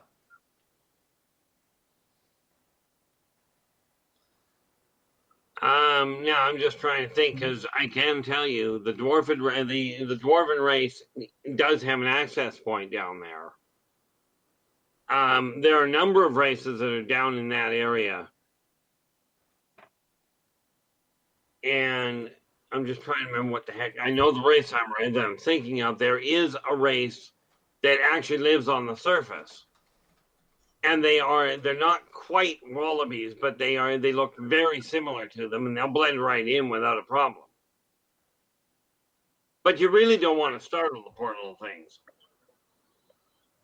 Because much as a kangaroo will hop around with a joey in its pouch, these guys don't. What they carry in their pouch is a whole lot more deadly.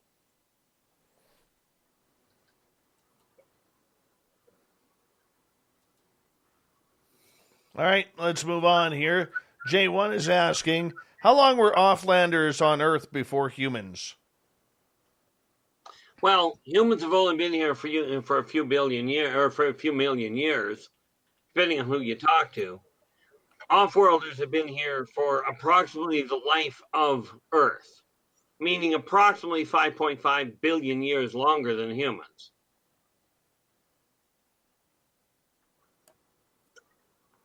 Just a rough estimate. But they were in the area before Earth was even a thought process.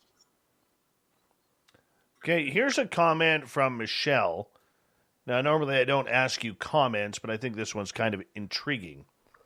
The alien I dreamt of last night looked like a gray but had a pink skin, luminescent green eyes, and wore a blue jumpsuit. Have you ever heard of this before? Yeah. It's what's called a gray Orion hybrid. You ever seen one? Humans are not the only ones that are being hybridized. They're just the easiest ones to work with. But what she's discussing and what she's describing is an Orion gray hybrid.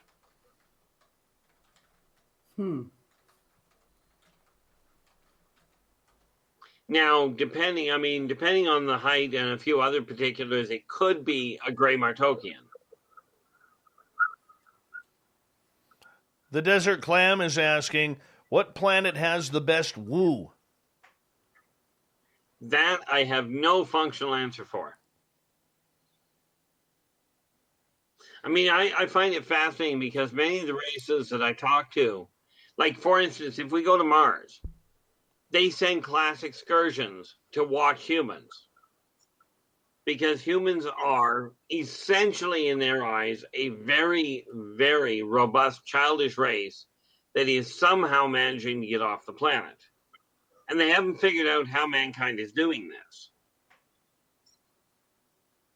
You know, so they send their kids down to watch humans, you know, flounder around and figure out how to build a skyscraper without killing each other.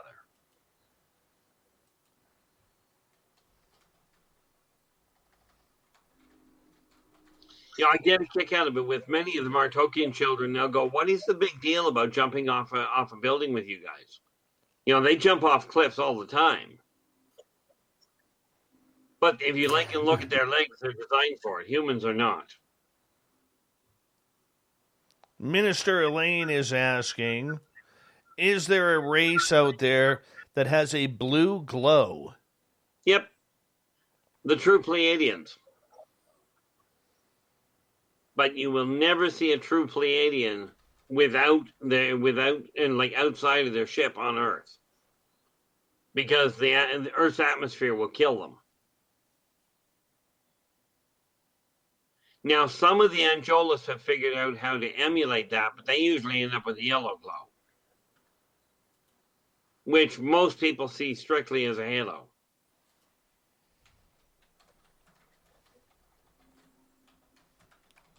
All right, let's move on to a new question here because we only have about 6 minutes before we got to go to break at the top of the hour. George is asking, are the Lemurians really in Mount Shasta? It would not surprise me to find a couple in there. The Lemurian race itself went from 10 billion strong to 10,000 strong in less than a year. So it wouldn't surprise me to see a straggler or two, but as a race goes, that's not where they're not holed up together in any one location. Greco is asking, how would aliens view Earthlings speeding up our own evolution? They look at it as kind of a case of suicidal tendencies. You know, basically, if you're accelerating your evolution, you're missing the whole point of evolution. And it just goes to talk about the inefficiency of human thinking that by getting to a more evolved state means having additional abilities or having further sights without the wisdom to use them. So they're kind of looking at it going, well, where would the logic be in giving a child a grenade and showing him how to pull the pin and tell him to go play with it? You know, it's likely to have a bad outcome.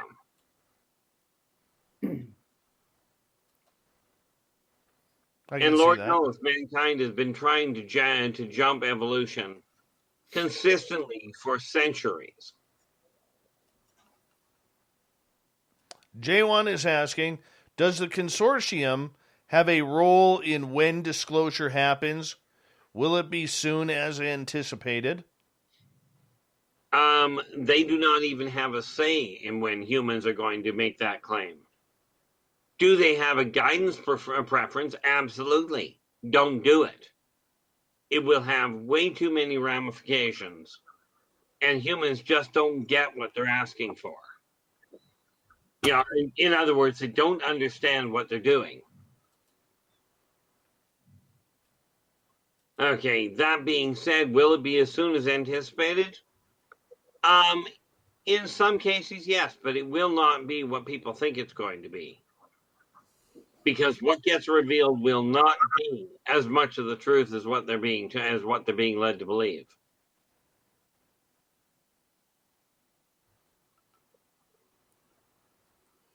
Okay. What are they supposed to believe then? Well, everybody's talking about disclosure, revealing all the big secrets that human governments have been keeping a secret for centuries. And the reality is humans are not that way inclined. They will tell you they're going to tell you everything that's going on, and there is not a snowball's prayer they're going to do so. Okay. Because humans do not deal with the honesty factor very well. In this case, lack of full disclosure is actually in mankind's best interest. For its safety and stability. Yes. What would happen to the entire religious support system that mankind has in all its varied forms if all of a sudden aliens, which have been thought to be a myth or just a figment of somebody's imagination, what would happen to that entire belief if all of a sudden multiple different races were absolutely just categorically shown to be real? I don't know. Technology would collapse because all of a sudden what mankind thinks is possible all of a sudden ends. Quantum computers become play toys. They become like the PS5. And reality warping technology becomes the norm. Reality warping being push a button and the planet goes away. Yeah, now, given the mentality of many of the humans that we've got on this planet, can you picture what would happen if you take some of these people and give them the capacity to detonate the core of a planet?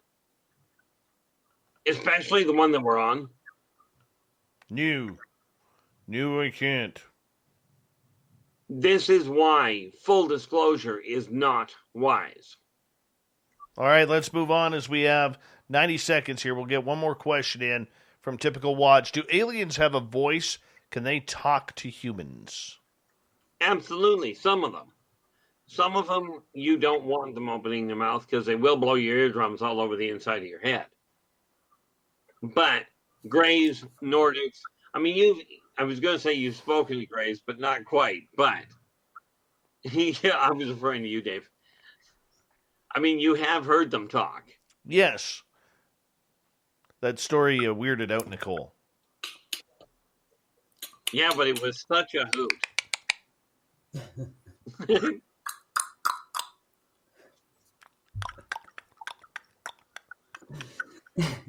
That was one of those phone calls I don't think I'll ever forget. That was a weird one. And the fact that you were the first thing you say out of your mind, have you heard anything strange tonight?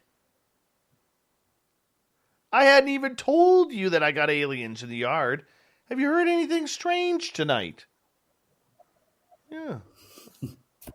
My goodness. Yeah, then you went and turned around and held the phone out and, listen to this.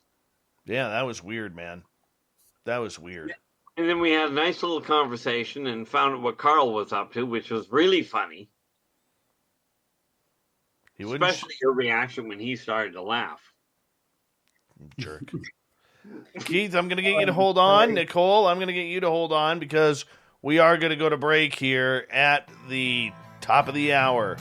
The ET Connection with R Keith Andrews and special guest cook Nicole Sakach. As we continue on with the mighty SOR here tonight. Your questions, we continue right after this.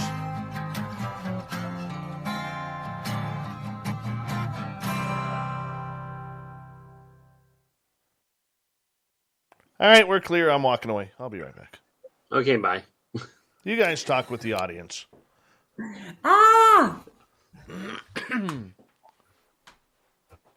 That's neat. She screams and leaves. I tell you, the questions tonight have been something bizarre. But no, I was actually looking at it. I was working on the second volume of Races of the Worlds today, and I was just looking at it, and I'm looking at over 40 races being added to the list that I've got. So that I'm hoping to have out by the end of the year, as well as the sequel to the novel that I wrote. So this has been, the questions you guys come up with is why this show has lasted this long. Because frankly, if it weren't for you guys, this show would not be half as enjoyable. I can talk to myself until the cows come home. But, the reality is, from my standpoint, that, humans and aliens are so similar to each other, in a lot of ways. I mean, the off-worlders definitely have better toys. Okay. And the reality of that is that the modern Terran technology cannot effectively communicate with off-world technology. They actually have to work through an interpreter on it. They actually have to build an extra machine with the help of the off-worlders to be able to get the two computers to communicate. I mean, the way it sits right now, trying to hook up a modern, a modern IBM computer or a modern Apple to an off-world computer is kind of like trying to hook up an abacus to a modern-day computer. There's some fundamental problems. Nicole, you're back. I'm back. Got a kick out of that. Dave says, you talk to me. Conversation You from talked to the the first grade. audience, and all we got out of you was, and you ran away. No, I had to let my dog back in from when I let him out before. What, you haven't taught him to open the door on his own? So I wanted to ask, though, when we were talking about energy and how humans can learn to harness their chi, and that being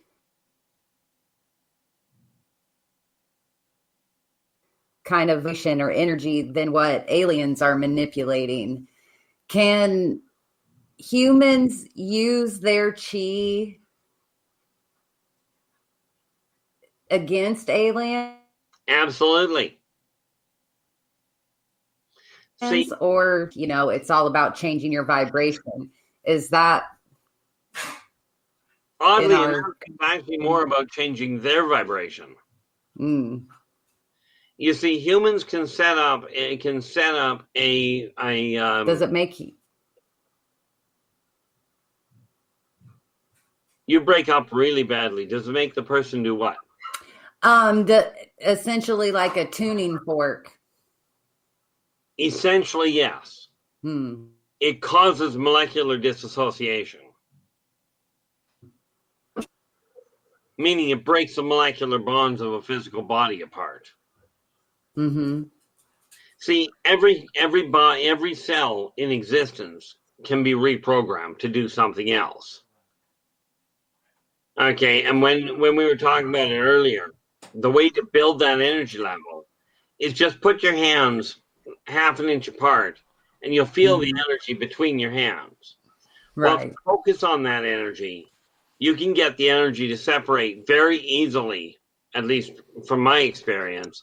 Very easily, you can get it, a foot apart without too terribly much trouble. By doing that, you're tapping into that 0 point energy, that chi, if you will. And it's that modification that enables humans to do things that off-worlders have not figured out how to do. Aha, I see. Now, granted, some off-worlders use energy far better than humans do, but they don't have the aggression to them at all. Mm-hmm. Right, like the Zerziks would never consider harming somebody. I see.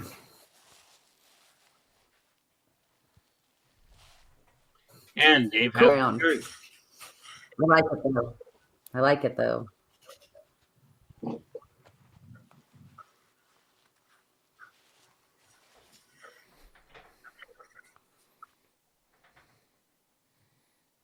All right, we got about 1 minute and a half here. Okay, now. Do you guys want to go to the top of the hour, or do you want to bail out at the bottom? I got no problem. Nicole? Hang. Doesn't matter. Either way. Okay. Let's just do it. We're having We don't want any. We don't want any what? News to get. All right. Big thank you to Jack, Jeremy, Greg, Catfish ×2, J1, Andrew, Greco, and Joshua for the amazing super chats tonight. We really do appreciate the love. Thank you to all our new subscribers. Here we go with hour 3.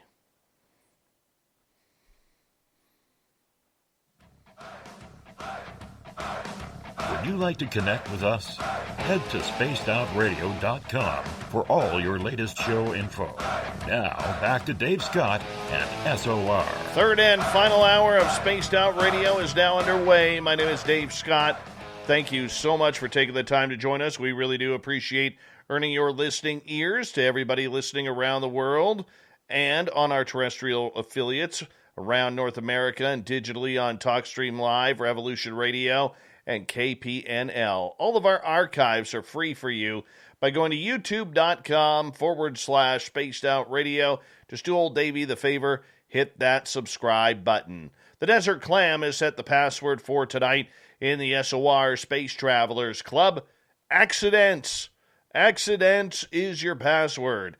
Use it wisely, Space Travelers, as the Clam sets the password each and every night right here on Spaced Out Radio. Our website is spacedoutradio.com, where we have a plethora of features for you, including rocking out to Bumblefoot and reading up on Captain Shirk's SOR Newswire.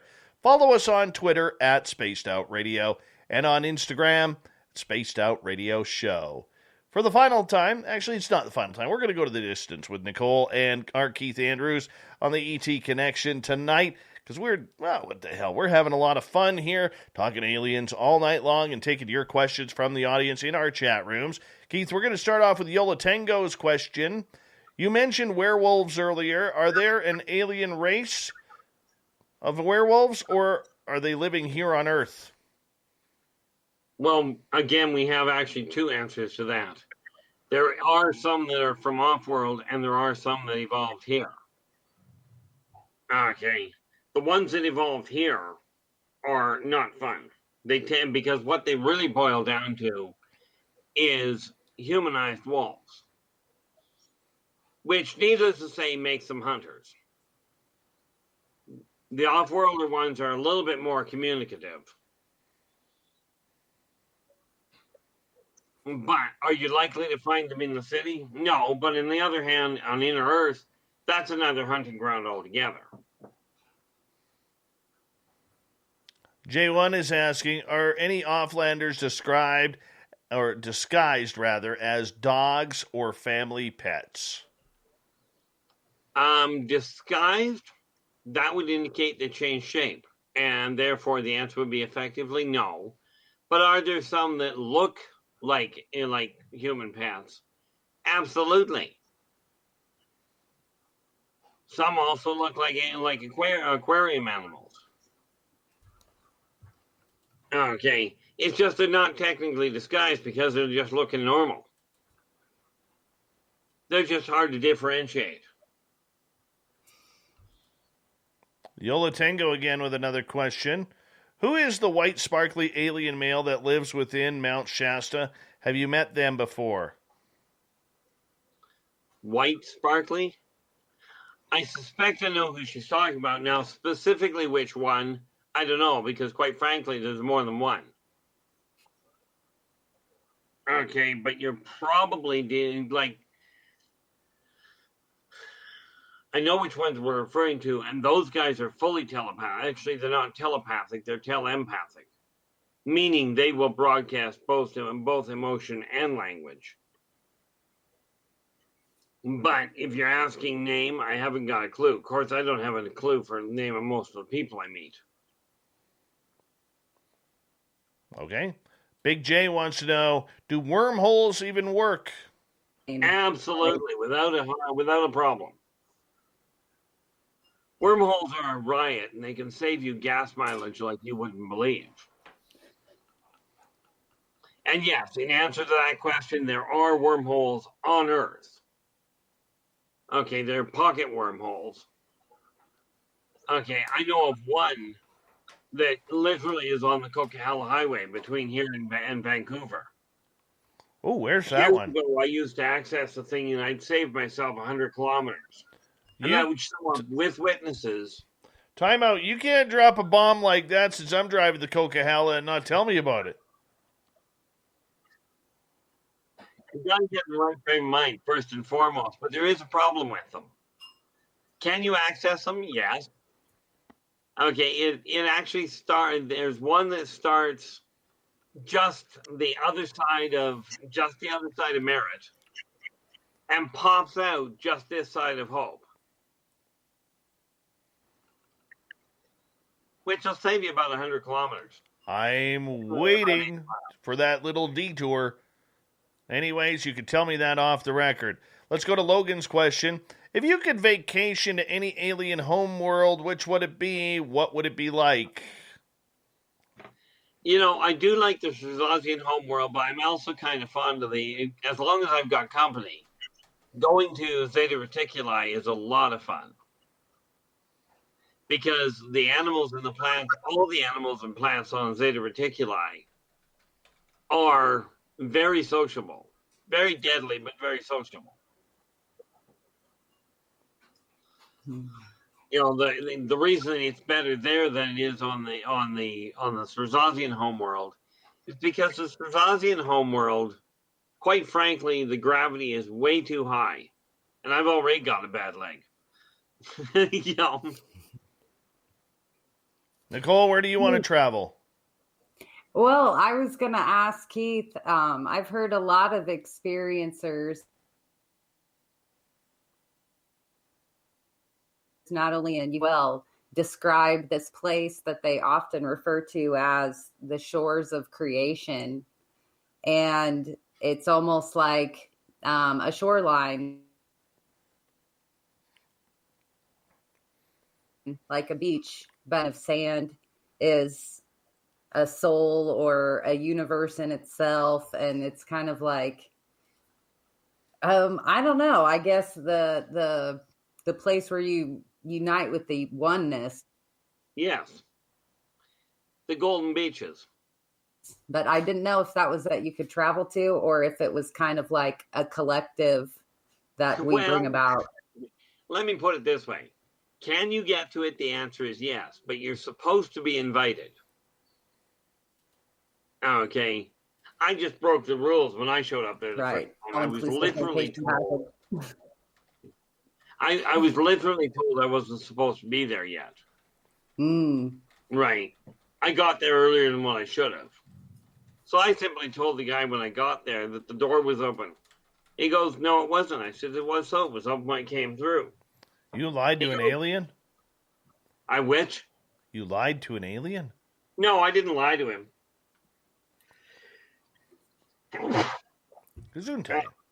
Thank you. I just shut that off, but, no time. Welcome to live video.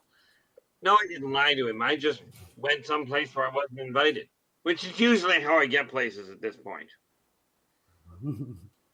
Like I told him, door was open when I came through. He goes, well, you opened it. I said, well, yeah, of course I opened it, but it was open when I came through it. Next. As the saying goes, it's easier to ask forgiveness than it is to get permission a lot of the time. True.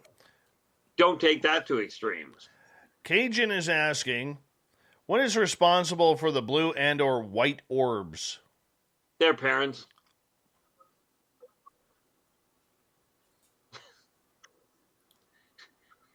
In other words, the orbs he's referring to are a race. Okay, so what is responsible for them? Well, their parents get together and, well, next thing you know, you have little blue and white orbs.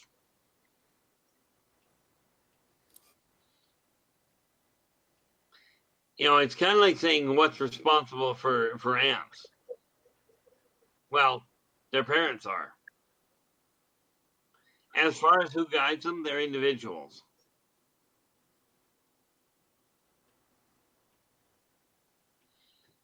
Yes, I know. Sometimes the answer to the question is way easier than what you think. But it's not a question like people. I think what he's worried about is whether those are probes. And it is possible in some cases the orbs are probes. Okay. In all fairness, most of the orbs that people see on photographs, most of them are dust particulates. Not all of them by any means. But the blue and or white orbs, I suspect very strongly that what you're looking at, number one, is a race that actually exists. Let's see if I can get the answer to the name offhand. I know what I'm looking for. That's the easy part. That's why I keep this thing in. Try that again. So some of the theories out there is their orbs are an actual race.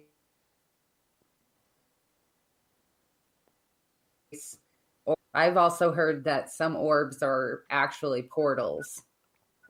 So if you're talking the bigger, and you're talking about the really big orbs, and yeah, you're talking about gateways at that point, but those are huge orbs. Okay, the ones that are around the size of your fist, those are usually a race. You'll get smaller ones that are literally dust particulates that you're catching light off. Right. Or there is a race that if you take a 5-inch orb, there is a race that flies ships that size. Their pilots are no larger than 3 inches. Yeah, so I mean, you are looking at 3 different causes, as it were. All right, let's move on here to another question. This one comes from Mr. Duff. How many mushroom trips have you had? You're damn good. Well, honestly, never once. Never touched shrooms. Cocaine, on the other hand, I used to do a minimum of 6 lines a day. I just quit counting at that point. That's okay. I washed it down with a 26er. Oh, my. It's very rare you catch me off guard with an answer, man. Well, like I said, now. I've made no bones about about whether or not I've done things that were, shall we say, off kilter. That's not off kilter, dude. That's addiction. Yeah, but I got into it for the best reason possible and the stupidest one at the same time. A girl? Technically, yeah. I mean, she was very definitely a girl, but wrong reason. She was 100% total stranger that I found out had severe alcohol and drug addiction, and she wanted out of it. Well, my parents taught me very clearly that you cannot gauge somebody's life if you've never walked a mile in their shoes. I wasn't even a heavy drinker at that time, so I dove in with both feet. Apparently. The day she walked out of that world, when I met her, she had nothing. When she walked out of that world, she was off the drugs, off the alcohol, half owner of a house and engaged to be married. I quit drugs and alcohol the same day. Cold turkey, no withdrawals. This is why I tell people that if you've walked into an addiction, I've already walked out of them. For some bizarre reason, at that point in my life, I was only sleeping 2 hours a night. Can't imagine why. I was holding down a full-time job. Maybe it had something to do with the nose candy you were going at that time. Oh my goodness! Let's get to right. Let's get to Kira's question. What alien planet is fire and ice with volcanoes and ice land masses where there are dragons? Well, that is a fair piece away because the dragons from Earth are now living on the astral plane. However, there are a couple of planets that are literally that way involved. Okay, most of the Terran dragons went to the astral plane. Okay, but if you go back to Earth, roughly speaking, about 4 billion years ago, you'll find quite the comfortable zone there.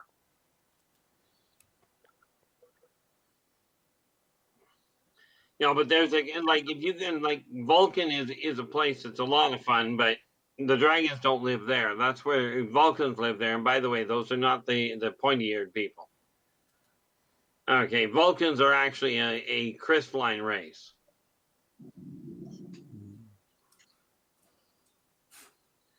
But exactly which, there's a couple of planets that are fire and earth that are totally, if you will, under construction at this point. And yeah, dragons, in case you hadn't figured out, are absolutely real.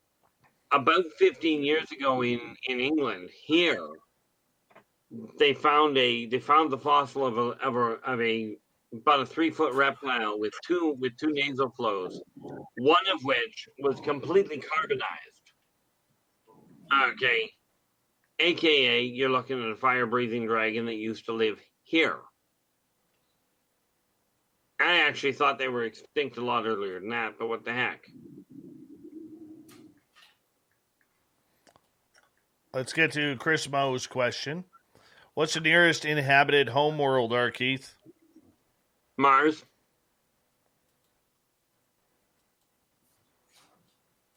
Oh, I'm sorry. Was I supposed to think about that for longer? See, the moon isn't a homeworld and it's occupied, but it's not a homeworld. Mars, on the other hand, is occupied. Which is why when Elon Musk goes, we're going to colonize Mars, I'm thinking, I literally told the people who told me that, I'm like, I think in today's vernacular, that's called invading. And I just can't see it going well. Sadie wants to know, can humans go into portals? Absolutely. I know this for an absolute certainty. Because when I was running with the psychic fairs, traveling between all over BC and Alberta, I had passengers with me when we took the car through them.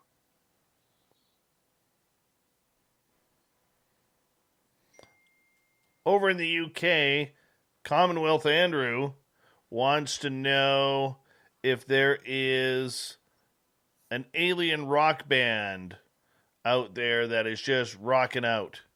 Like, what kind of music do they like, in other words? That depends entirely. I mean, there is quite the array. And I mean, it all falls under pretty much the same categories. You've got the homegrown types, you've got when we talk about hard rock, right? If you go to inner earth, when you're talking about hard rock, you're talking about people that are actually beating on rocks with rocks. And the funny part is the higher density of the material, the better the sound. So yeah, there are musical, other races do enjoy their own music. I mean, you want to hear something fun, go to the what the heck are they called? Over in Ireland, into the quagmires and into the swamps. They talk about wailing banshees. What they don't realize is those are songbirds. Call it the opera singers of the undead.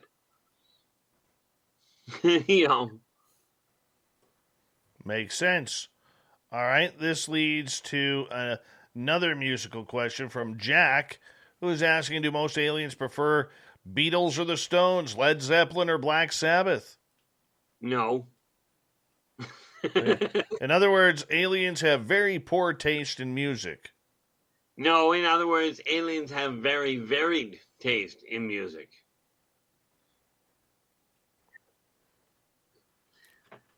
I mean, it's like take the city of New York, okay, and ask what band the majority of people there like, what style of music, and you will come up with quite the mixed answer. Because music, as I'm sure you're aware, is very much a personal thing. I think they like the music continue to inspire generations for decades to come. They absolutely do. Yep. That's a good statement right there, Nicole. Power statement, strong statement. Well, the comment that music soothes the savage breast is very real, because the sonic emanations caused by music are what calm people. They're also what agitate people. And in my case, if you hit the right one, it'll kill me in a heartbeat, literally. Found that out the hard way. Vince wants to know, where do the dragons live? Astral plane. They don't live on the whole on the physical world at all anymore. At least not around Earth.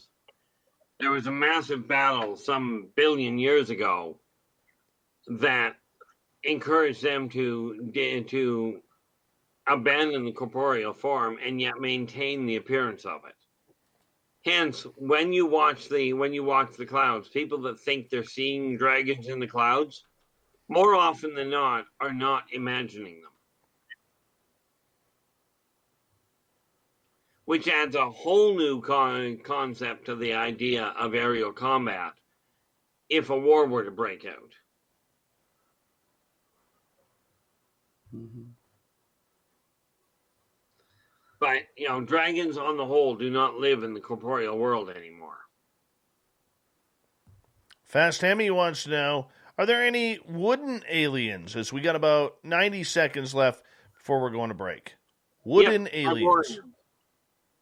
Arborians are plants. They are trees.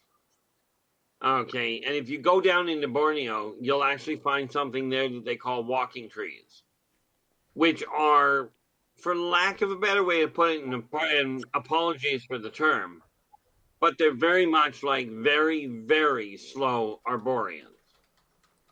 As in they physically walk.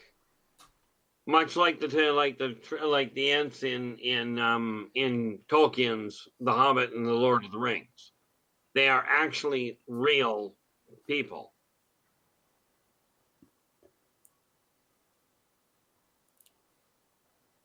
Interesting. Wooden aliens. Wouldn't like wood nymphs or fairy folk be included in that too? They would be, except for the fact they themselves are not wooden. They simply travel amongst the wooden world. Okay, this quickly leads to Greg's questions. We got 30 seconds. Are gnomes still around? Does having a gnome statue attract them?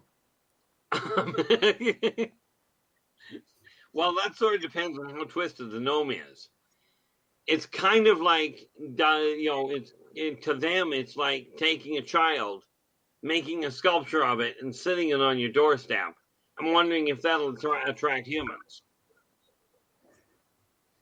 Some of them will come and look at it. If they're done well, they'll come and look at it to see how accurate they are. Well, on that note, I'm going to get you to hold on because I'm pretty proud. Finally caught up to the end of the chat as we go for another 30 minutes here on Spaced Out Radio. Nicole Sakach and R Keith Andrews. They're here for the ET Connection. We'll continue it right after this.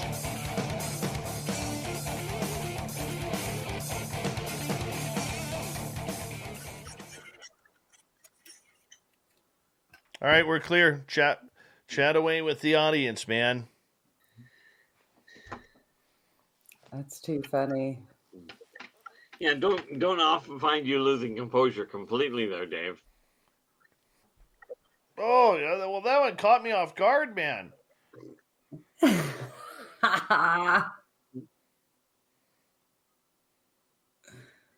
Nobody ever asked before.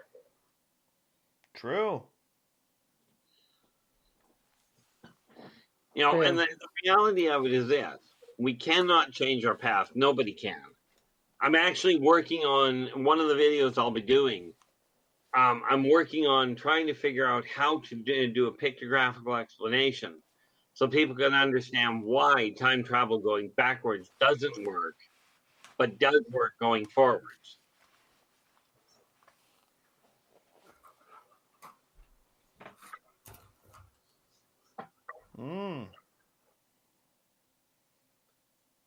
What do we got here?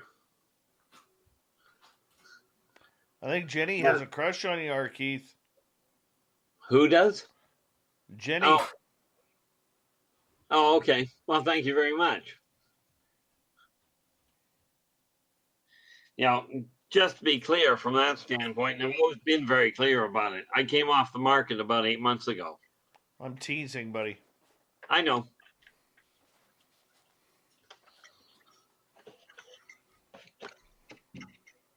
Things have gotten very, very, shall we say, intriguing as far as I go. I hear Fap also has a crush on you.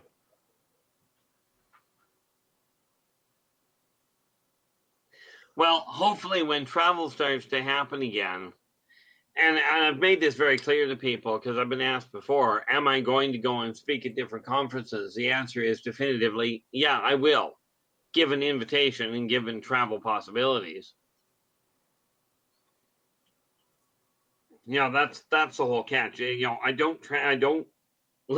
honestly don't leave my house much except when I have to go to travel. Which I'll tell you, Dave, the last one we went on was a riot. Nice.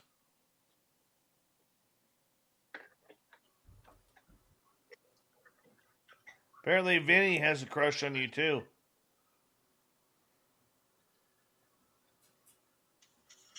Well, much as I appreciate it, I don't know what else you do with that. I think it's the of effect of the chops. You win? Chops and sideburn effect. Yes. It's the sideburn effect. I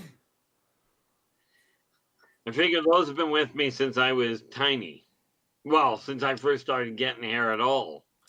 Vinny wants to know if he can call you Big Keith. Honestly, I don't care what people call me. He'll take you to a good night of bingo. He will. There was one point where somebody literally had figured my name was Cliff, and that's what I was always known as. I'd call you Cliff. You look like a Cliff. You could be a Cliff. Yeah, I've been called a lot of things, and a few of them are repeatable in polite company. Just remember, if Vinny ever messages you and asks you to go to bingo, that means that he's going to romance you. I'm presuming this man is along the same lines of if you're not interested in that line of thinking, that you just, like with a tech lag, if they invite you to dinner, turn them down. All right.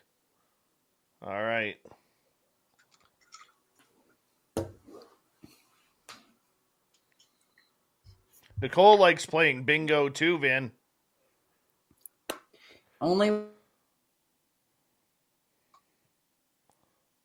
with old ladies.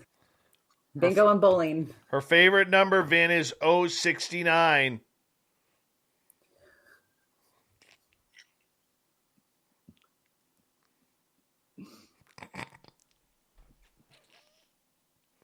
Ah. That's just so wrong, Dave. You do realize that, eh? Oh, yeah. Just thought I'd point that out for you. Oh, yeah. All right, let's get to the seriousness here, since apparently my joke didn't go over too well with Nicole and Keith, and, I got the silent treatment. Thank you, Fap, Jack, Jeremy, Greg, Catfish Times 2, J1, Andrew, Greco, and Joshua.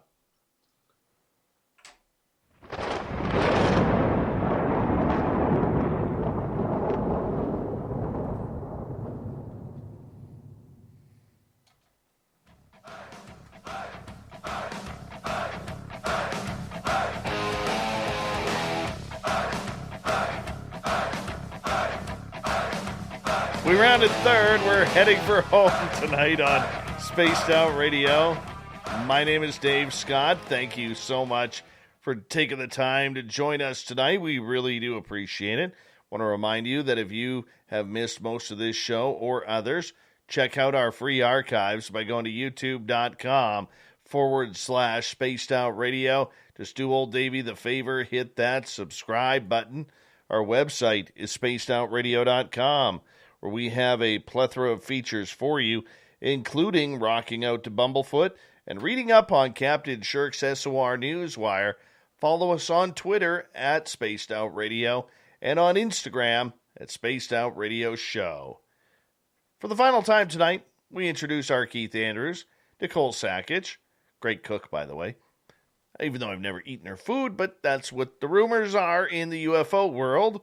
And this is the ET Connection, where we talk all things extraterrestrial, supernatural, paranormal, and how it affects us on a daily basis. R. Keith, welcome back. And thank you so much for having me. And Nicole, welcome back.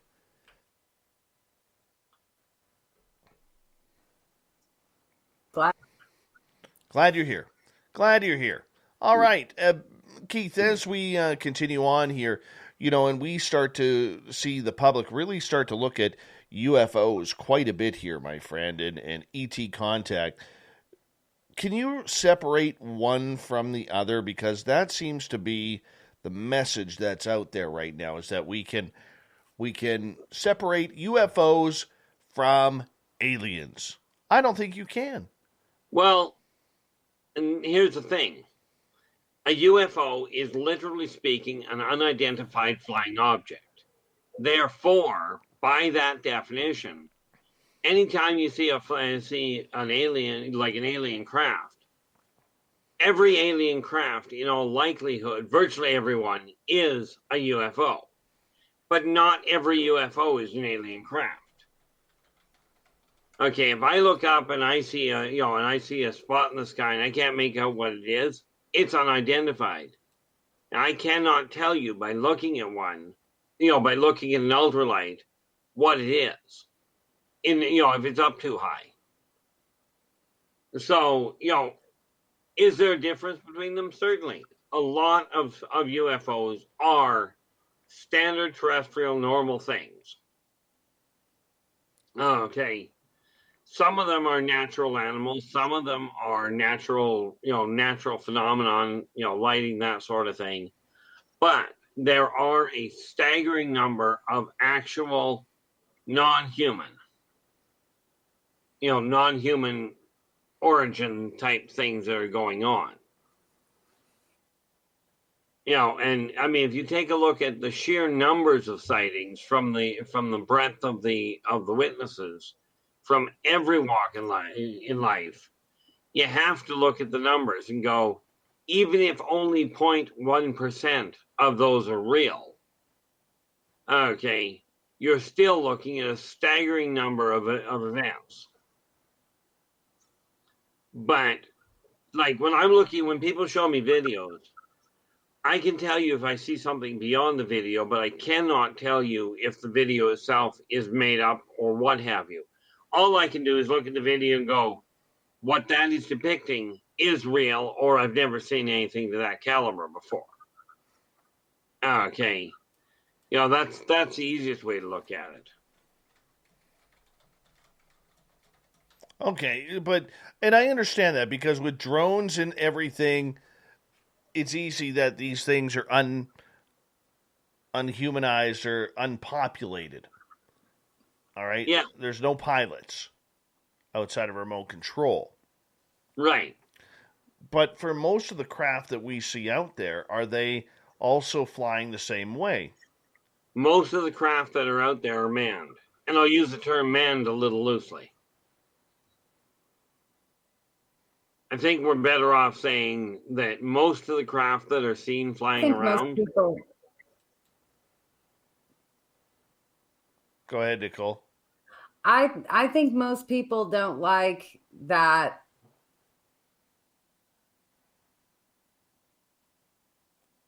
there has to be UFOs aren't necessarily aliens, though, because I think a lot of people feel we're past that argument. Of course, we're not talking about the things that can be explained.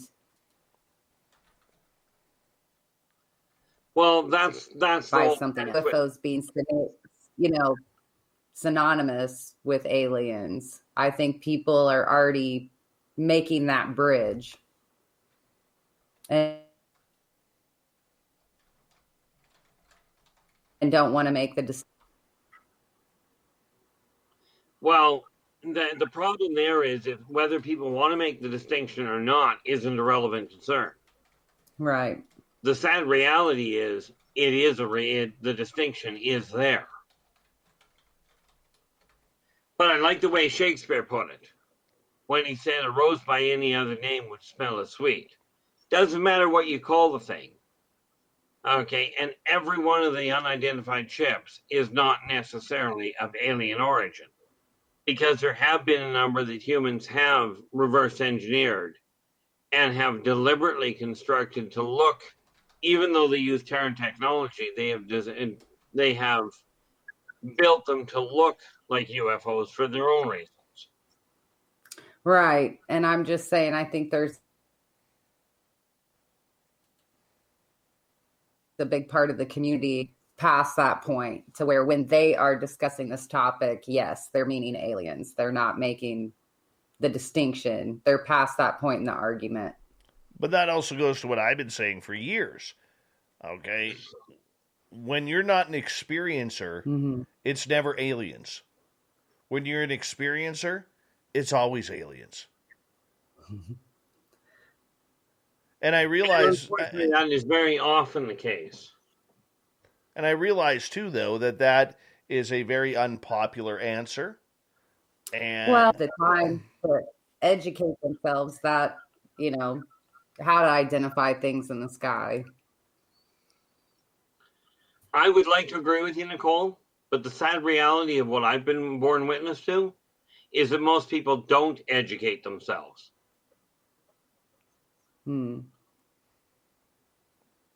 This doesn't, and I'm not meaning offense to anybody. Right. It's just what I've seen. Like, I've talked to a lot of people that I kid you not, they will claim that they have talked to, that they have dealt with off-worlders face to face. And yet I know for a fact they don't recognize them when they see them. Okay. And no, I'm not about to point names at anybody.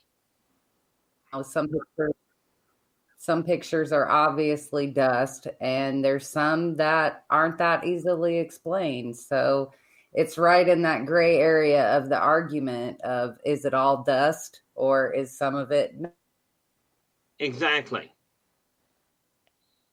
not dust? This is going to be a back and forth, for a long time till we get definitive answers. I will tell you this. Even when we have definitive answers, that argument will still go on. If that were going to change, we wouldn't still have a staggering number of people that still believe the Earth is flat. Okay, you will always have the people that will stay on the outside of, no, it's not real. Right. Mr. Catfish is asking, how do aliens reproduce? Because I heard that it's very bloody and violent. That depends entirely on the race. Although there are some that is very accurate. Some are the most beautiful rendition of reproduction. Okay, where it is just something phenomenal to witness, because they literally, and the biologists out there will absolutely agree with this, I'm sure of it. But there are some races that literally self-divide. Okay, and that is how they reproduce. But the energy that comes off them and the color that comes off them as they're reproducing is just absolutely magnificent to watch. Okay, and you got to remember, those races don't put the same taboo on reproduction as humans do. But there are, like, you don't want to see what happens when with Tekla and Cerezogium when they start to go into their mating ritual. Just don't get between them. Okay, and that pretty much means within a city block, within a Terran city block.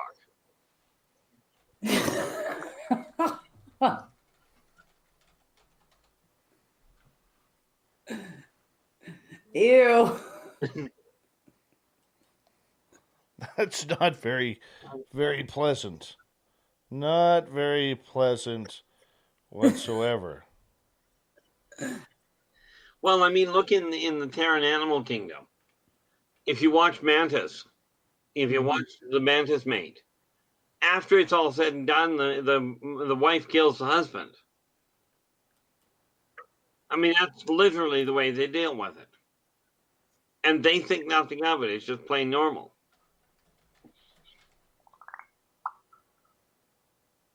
Very true.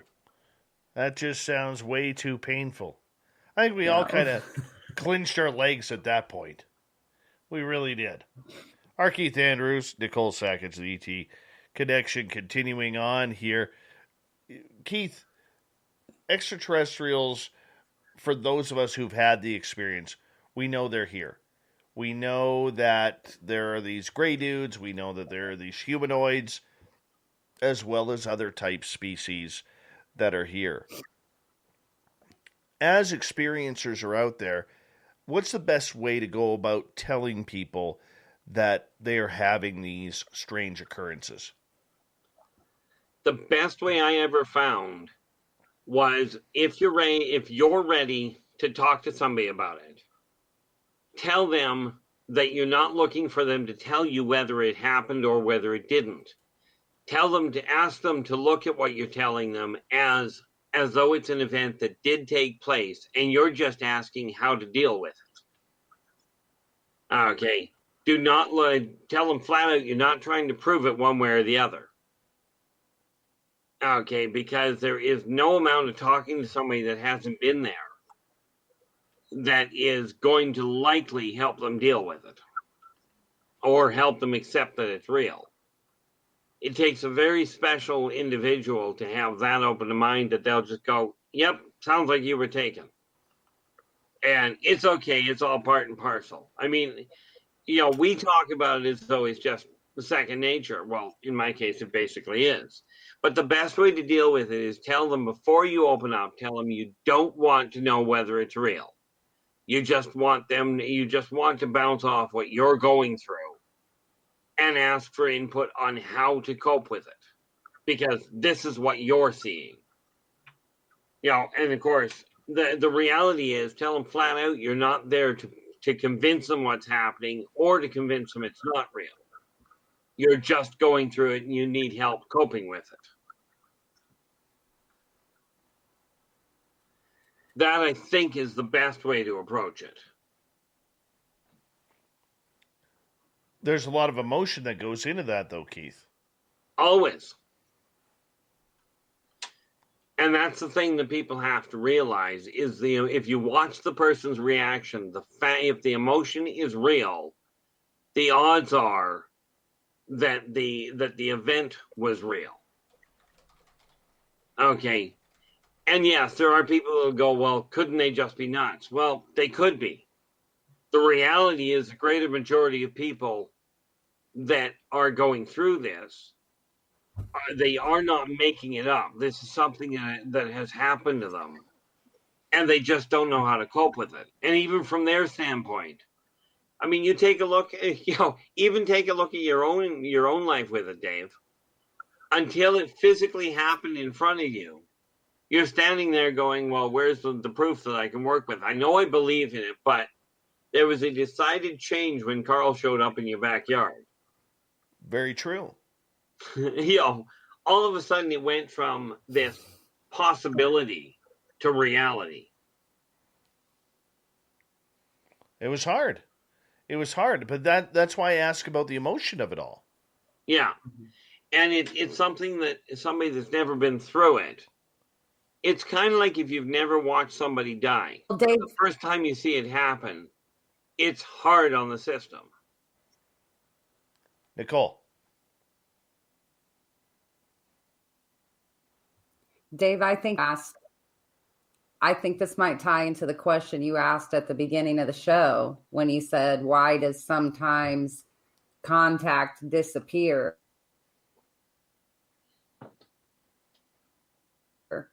It's that contact disappears. I think it gives you a time to process the experience that you just went through,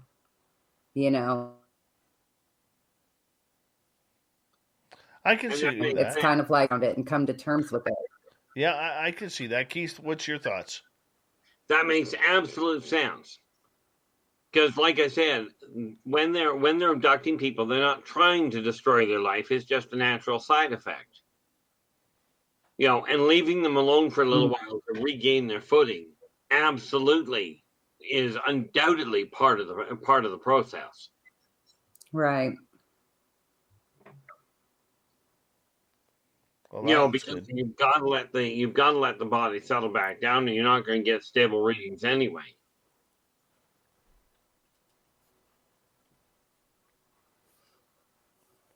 How do we control the emotions? Because I know when Nicole had one of her last experiences where she came home and there was a pile of rocks sitting on her kitchen table when her door was all locked, and her dog literally pissed itself out of fear, that it was very emotional because she had just seen a UFO. And now there's quartz sitting on her kitchen table. Bonus. Yeah. Did you put it all in the same place? Yeah, I collected them. I have them. I took pictures of them. They're in a bag in my cabinet. And, and even as cool as I thought that experience was, and I was kind of seeking out to have another experience, that a port situation still scared Well, yeah, all of a sudden you've me. got It backed away. Oh, it leveled up, but I backed away from pursuing this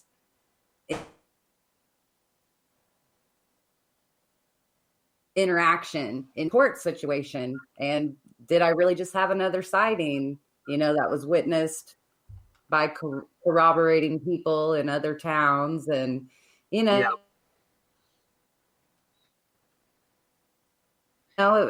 I assessed everything, and that's still where I'm at now, almost a year later. So, well, and that's the whole catch, because I would lay odds that those crystals that you were handed can be configured into quite literally a database. Right, they look just like rocks, like gravel. To you, right? Understand the crystalline technology that these guys use look like Terran crystals. Mm-hmm. Because Earth is not the only place that these things grow. Right. But even humans know that crystals hold better information matrices than electronics do. Mm-hmm. So you may be looking at a staggering database. I never looked at it that way.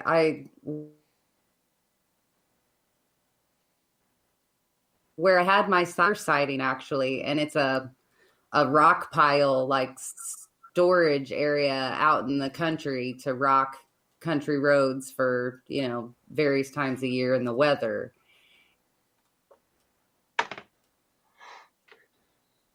And I mean, with depending on how big the pile is, and that's where I was standing when I had my first sighting and my second sighting. And yeah, when I got home from my second sighting, and I was so thank you, I was like, woo, oh, you like this music, given that kind of appreciation and praise scenario that you hear in heist scenarios or CE5 scenarios. And yeah, when I got home, the pile of rocks wouldn't, at my spot. And I looked at the pile of rocks as like an affirmation, like, yeah, you saw us and we saw you too. What would be really fascinating? I'd have to. That's kind of. Well, I actually have to see them, but I mean, even a photo of them, but I would lay odds if they're laid out in the right pattern. And you hit them cross current with a 37.4 microhertz burst of magnetic energy, along with a 90-degree bioelectric impulse, you will likely find a music base. Well, I'll show you the pictures of how they were on the table. I can do that. Quickly, 20 seconds here. Keith, let everybody know where they can find your information. The easiest place to find it is look for Inner Voice Enterprises on YouTube. Because at the bottom of all of the videos is a list of ways to contact me, or just drop me a line at innervoiceenterprises@yahoo.ca. R Keith Andrews, always a pleasure to have you on Spaced Out Radio for the ET Connection. We will talk to you next month. Well, thank you very much, Dave, and thank you all for joining us. And Nicole Sakach, it's always a pleasure to have you back here as well, rocking out with us. We really do appreciate you, my friend. Anytime. It's great to be back. Rock and roll. We got Mr. Ron Bumblefoot Thaw rocking in the background with Little Brother Is Watching. Bumblefoot is the official music of Spaced Out Radio, rocking us in and out of every single show. Get your horns up for the guitar god himself. Special thanks to everybody listening in at home, at work, in your cars, wherever you may be. Thank you to everyone in our chat rooms tonight on YouTube, LGAB, Revolution Radio, Spreaker, Twitch, Periscope, and on Twitter, Derek and the Snarkettes rocking out at hashtag Spaced Out Radio.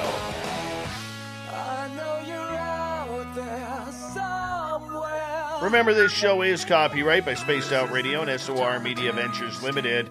Thank you so much for choosing to share your evening with us, because together, my friends, say it with me, we own the night. Mr. Bumblefoot, we need a favor. We need you to take us home.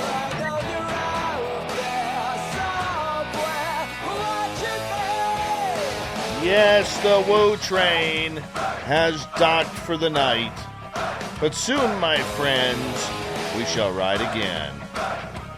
Your seats are always available. Your tickets never expire.